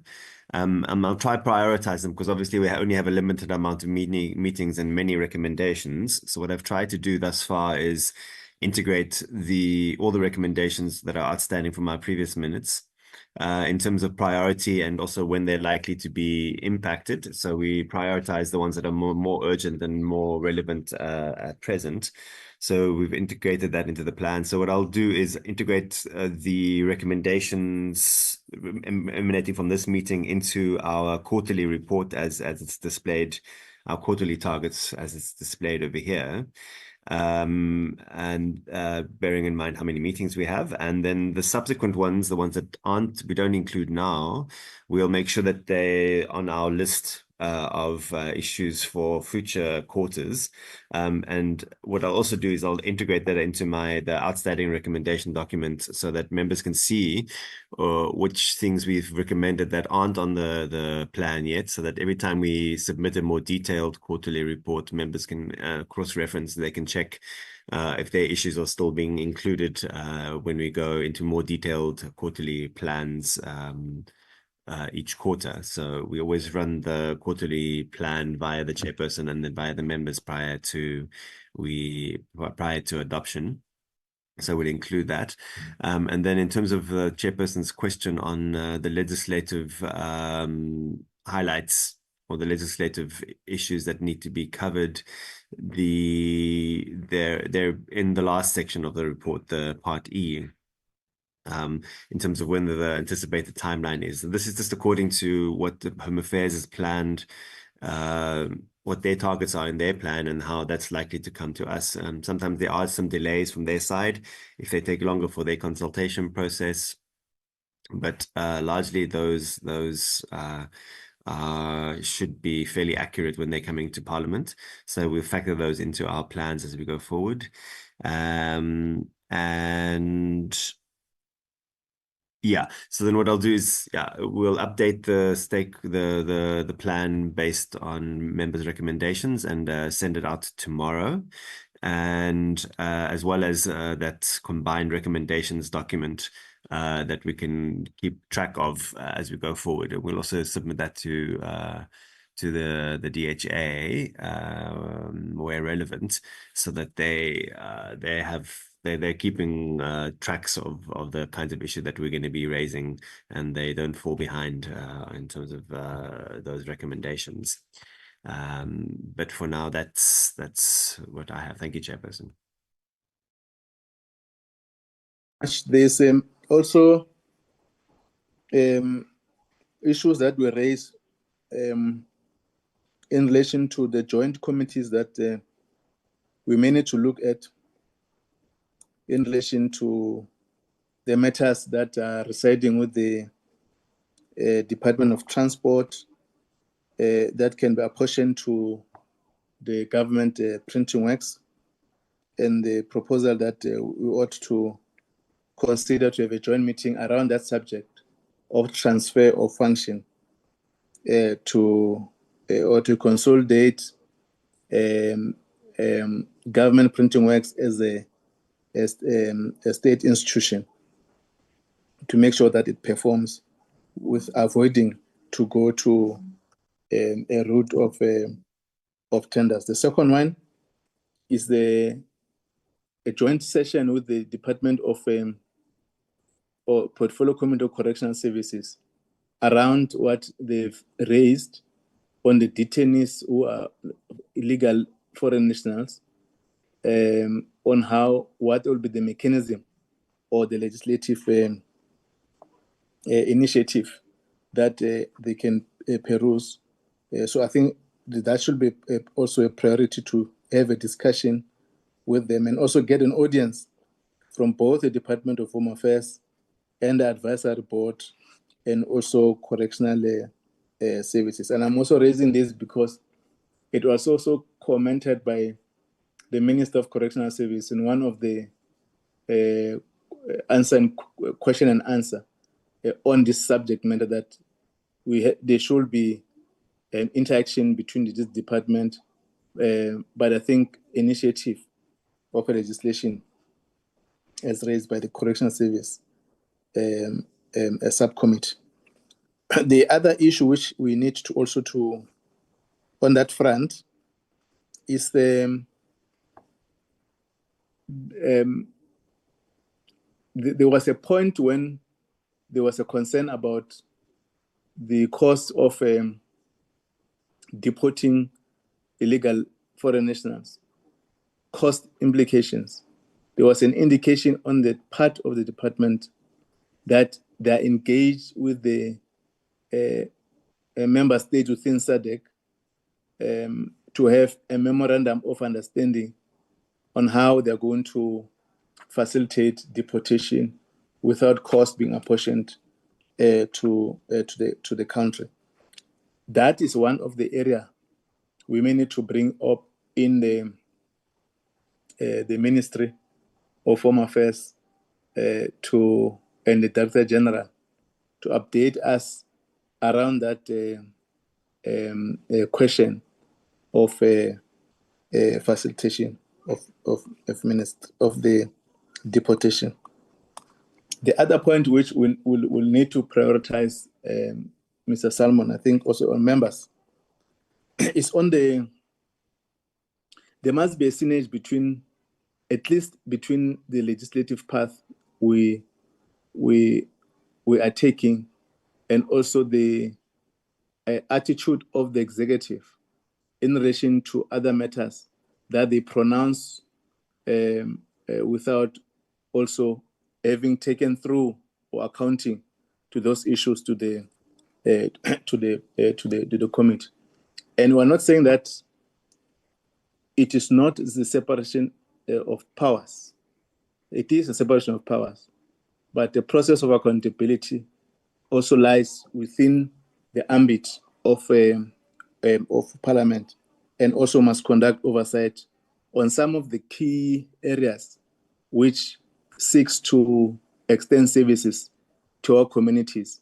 And those are some of the priorities that the executive may need to be cautioned. Point in case that part of the policy decisions that the department is advancing, which the strategy has not been populated into the committee, it becomes more difficult to also to monitor or to conduct oversight around which has not been solicited around this matter. So one of the priorities that we need to deal with. I see the hand of Honorable Mokhale. Before you come back, Honorable Mr. Salmon and Dr. Berg. Honorable Mokhale? Oh, I must come in, Chair. Yes, let's proceed. Oh, okay. No, Chair, I just wanted to maybe with regards to the oversights visits, and also if we can include visits to ports of entries like your OR Tambo, your international airports, where there's alleged acts of corruption that are happening there, which I've previously highlighted in the committee. So I think also that should be one of the areas targeted for oversight visits, just to get an understanding of what are the underlying issues there. And also, Chair, maybe also to have meetings with identified embassies or ambassadors from whose countries are responsible for the large number of illegal immigrants coming into the country. I've noted that you mentioned that the department is engaging the fellow SADC member states on this issue. I don't know if maybe at a committee level we can have maybe that kind of engagement with the ambassadors from those specific countries as well. You can advise, Chair. Thank you. No, I think you're correct, Honorable Mokhale. We may put that one of the recommendations so that we interact with those stakeholders. We may need also to expand to that, Honorable Mokhale, that it will be important that also opportunity to interact with legislators in those jurisdictions, so that we also balance our thought on the legislation in relation to the subject matter we are dealing with. It will be important that we also implore that opportunity to deal with that question. How are they facilitating the legislation in terms of the subject matter we are dealing with? And I wanted just to add that point, that we have not been exploring that area either on and I think we're allowed to through the speaker to can interact with those member states around this subject matter. I fully agree with that proposal. Mr. Salmon, or let me go back to Dr. Berger before. Is there any other matter, Dr. Berger? Thank you, Honorable Chairperson. No, I think Honorable Roos is quite correct. There was, when we did the electoral amendment bill, there was a delay with the department. So I'm very grateful that the committee has taken account of that. And that will really assist us moving forward in terms of processing legislation. Thank you, Honorable Chairperson. Thank you, Mr. Msimang Mavuso. Is there any contribution you want to make?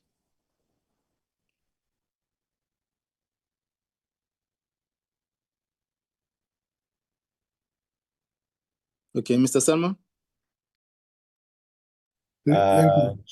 Chair, I've noted the issues that you added now, as well as by other members. We'll include that as part of the revised strategic plan, which we will send to members, and I believe we need to adopt it sometime next week, prior to the Brazil study tour. Thank you, Chair. Mr. Msimang. Thank you very much, Chair. Sorry. No, I have nothing to add. Thank you very much. Members, is there any other matter I want to add?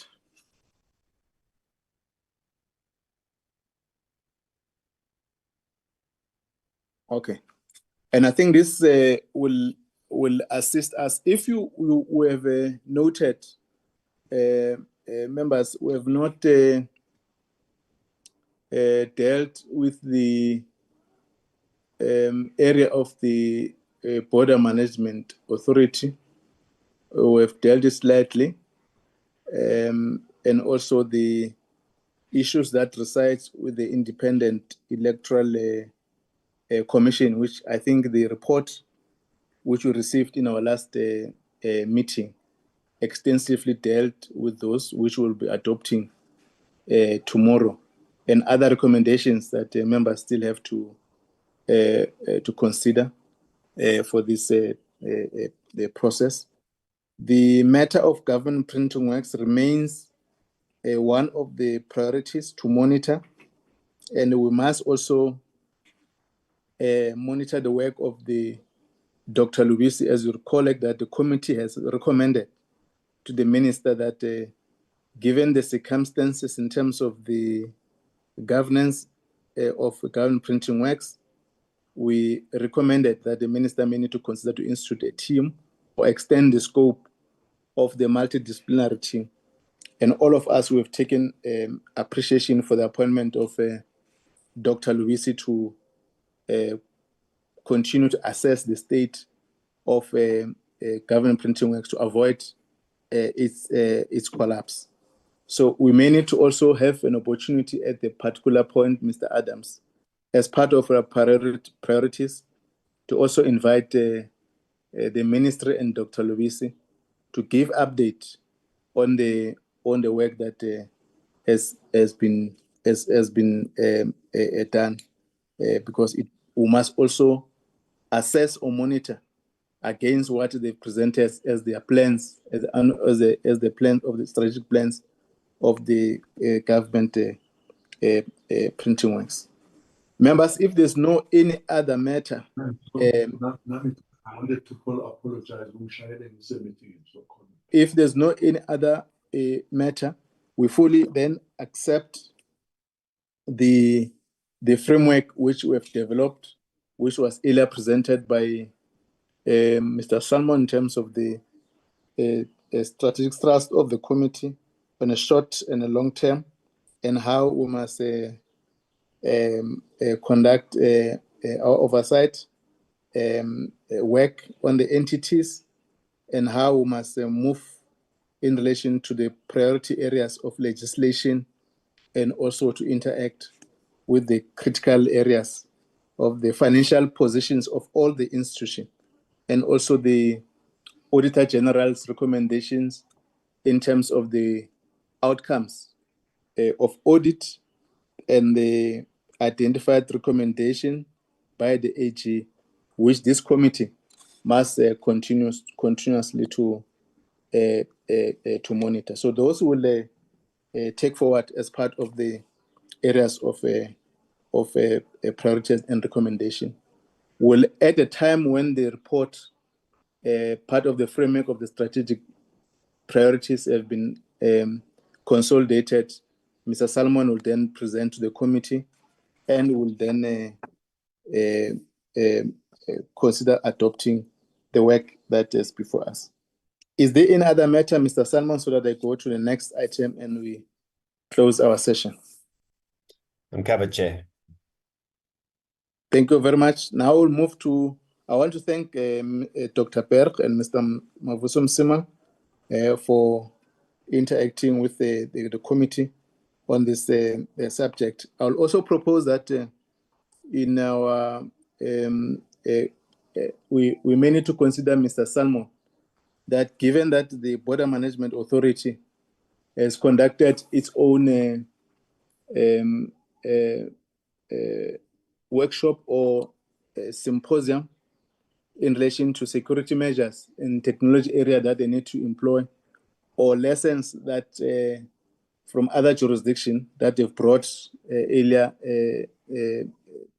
last year, we may need to have a session with the experts that are related to the work of the Border Management Authority, so that they strengthen our work of the committee. As you've realized, here we've not dealt in detail on the areas that deals with the Border Management Authority and also the law enforcement agencies that complement the work of the PMA and other issues, and not forgetting the matter that we need to deal with the police, the transfer of the function of the police into Border Management Authority, and also look on how we're going to deal with the SANDF. And that will also occasion that we must have a joint session, as I've highlighted on, with these portfolio committees and also the Border Management Authority commissioners to assist us on this subject matter.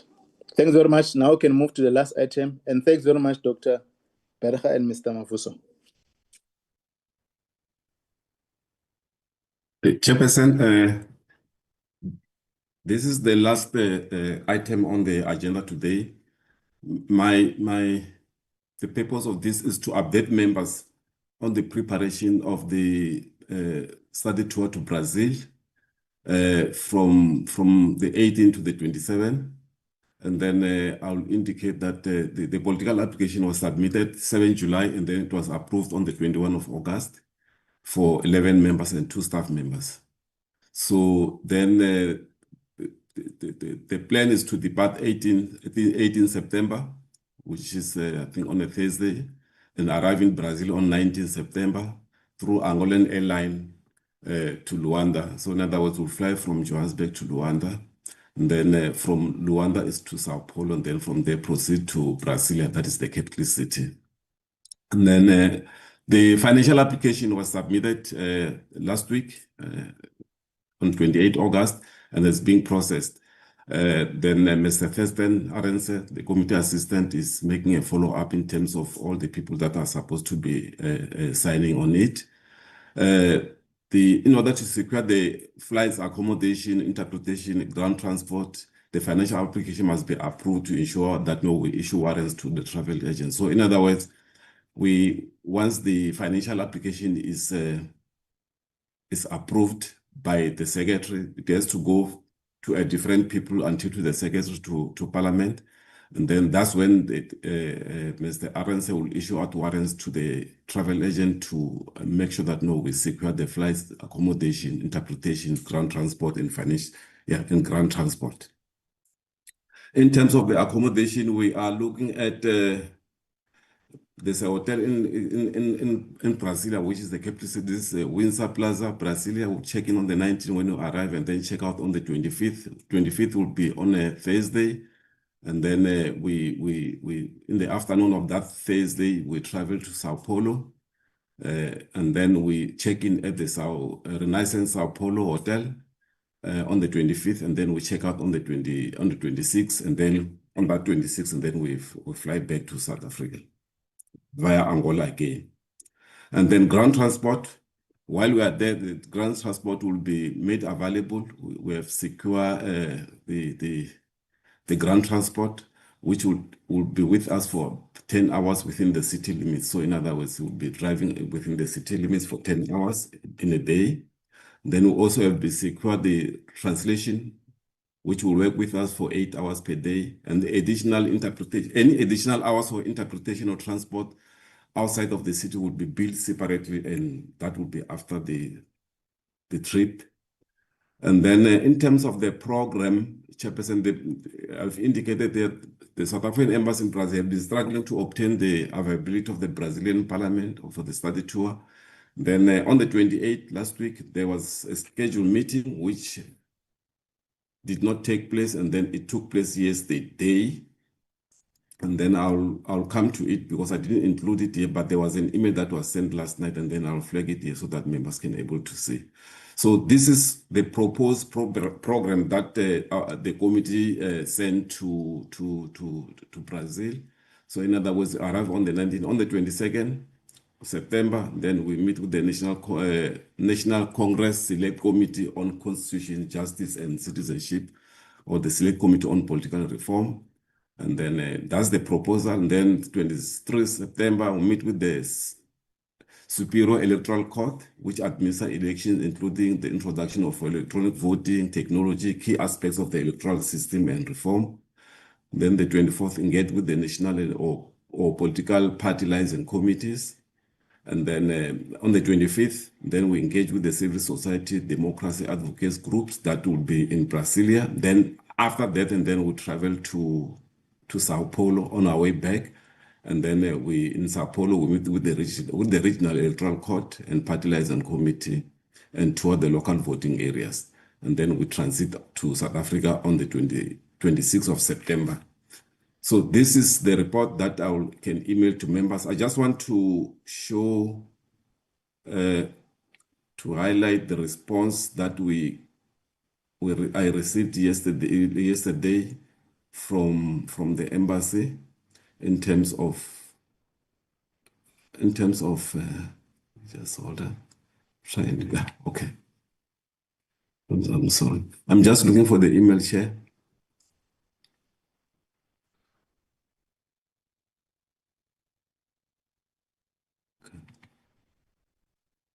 Yeah, so this is the email I received yesterday. It was sent around 8:15 at night. The embassy held a meeting where they said yesterday, with the colleagues from the Brazilian Parliament to discuss the proposed visit, and the below were canvassed. One was that the colleagues kindly request confirmation of the number of members and profile of the MPs. In other words, they wanted to know how many MPs and also a profile of each member. Then also they said they must take note that the Brazilian MPs are only available on Tuesday and Wednesday, with preference on Tuesday. So in other words, if we were to meet with our counterparts that side, it should be on a Tuesday, the 23rd, not the 22nd. And then the issue of the interpretation, that they also mentioned that the interpretation they will not provide it. But anyway, we have made provision for our interpretation on the report that I have given. Then the other issue that they have mentioned is the colleagues have promised to communicate progress following their meeting with their seniors on the modalities of the program. And with that, a question was asked of the possibility to postpone, to which dear colleague, meaning me, your counsel will be sought soon as it is proposed. So in other words, they met with the International Relations of Parliament, that side, the Chief of Staff and an advisor there, international advisor. And then these are the issues that were raised there. And then, and also that they are going to be reporting it back to their seniors, and then they'll come back to us. But in the meantime, I will be sending to them the number of members that are going to be participating. But I'll also request from members, if you can send me your short profile so that I can send it to them as well. And then, and also here, there are also asking if their seniors are going to be asking for a postponement, what would be the attitude of our committee in terms of their postponement, and then so that we can advise the embassy there. That's all, Chairperson. Unless if Adam and other colleagues have got additions to make. Eddie, if I can just add, what you can indicate is on the Parliamentary Monitoring Group website, there is already a list of all the members as well as links to their profile and their participation in meetings and all that. So there's already an online platform that describes all the members' participation and their details. So I'm not sure if it's you can actually just provide that the website rather than that as an alternative suggestion. Thanks. That's all, Chairperson. Over to you. Thank you, members. Questions?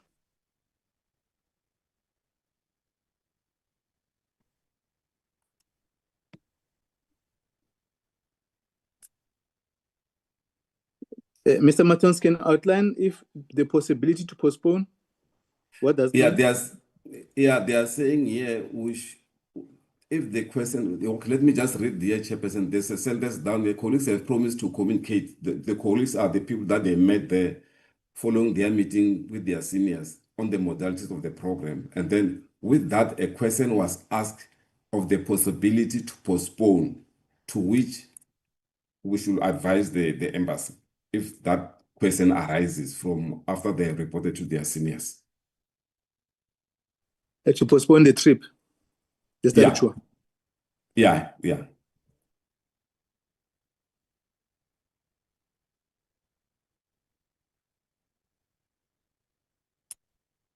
Okay. Chairperson, it doesn't mean that it will be postponed, but they are just saying when they go back, the colleagues that they met from the Brazilian parliament to report to their seniors, if the question of postponement comes, so we should be able to advise the embassy in terms of whether we are amenable to the postponement or not. It doesn't mean that it might come. It's okay. Let's deal with that administratively if it comes, and look on the parliamentary program, and also the work of the committee in terms of what we have already prioritized or before or what is before the portfolio committee, and the time frame were required to conclude certain work, particularly legislation. So we need to, those are the factors when you respond, you should take note if there's a consideration to do that. But thirdly,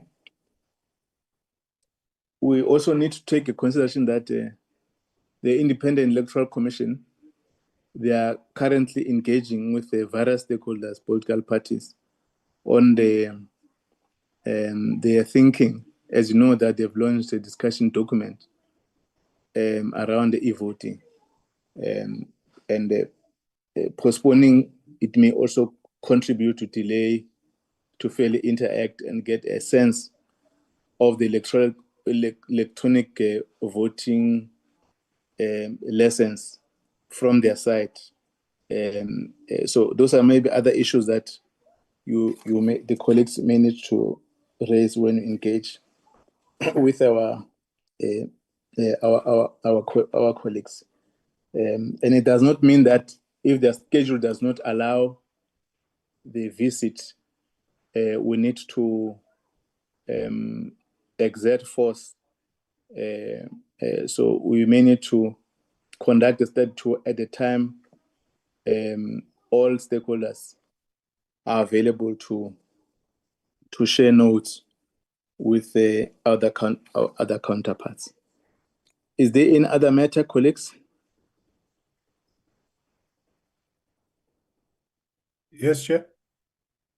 There's Yes, a hand ma'am. from, Yes, Chair. No, I just wanted to ask the Chair, because we are going for a study tour primarily focusing on issues of elections, and I don't see our delegation being joined by anyone from the IEC. Is there any particular reason for that? Chairperson, Mr. answer Martin. that. Yes, we have written to the IEC, I think a week ago, and then they are going to have someone. It's on that note, I emailed them to find out who could be that person, but they have not yet indicated. But we did write to them. They even asked for our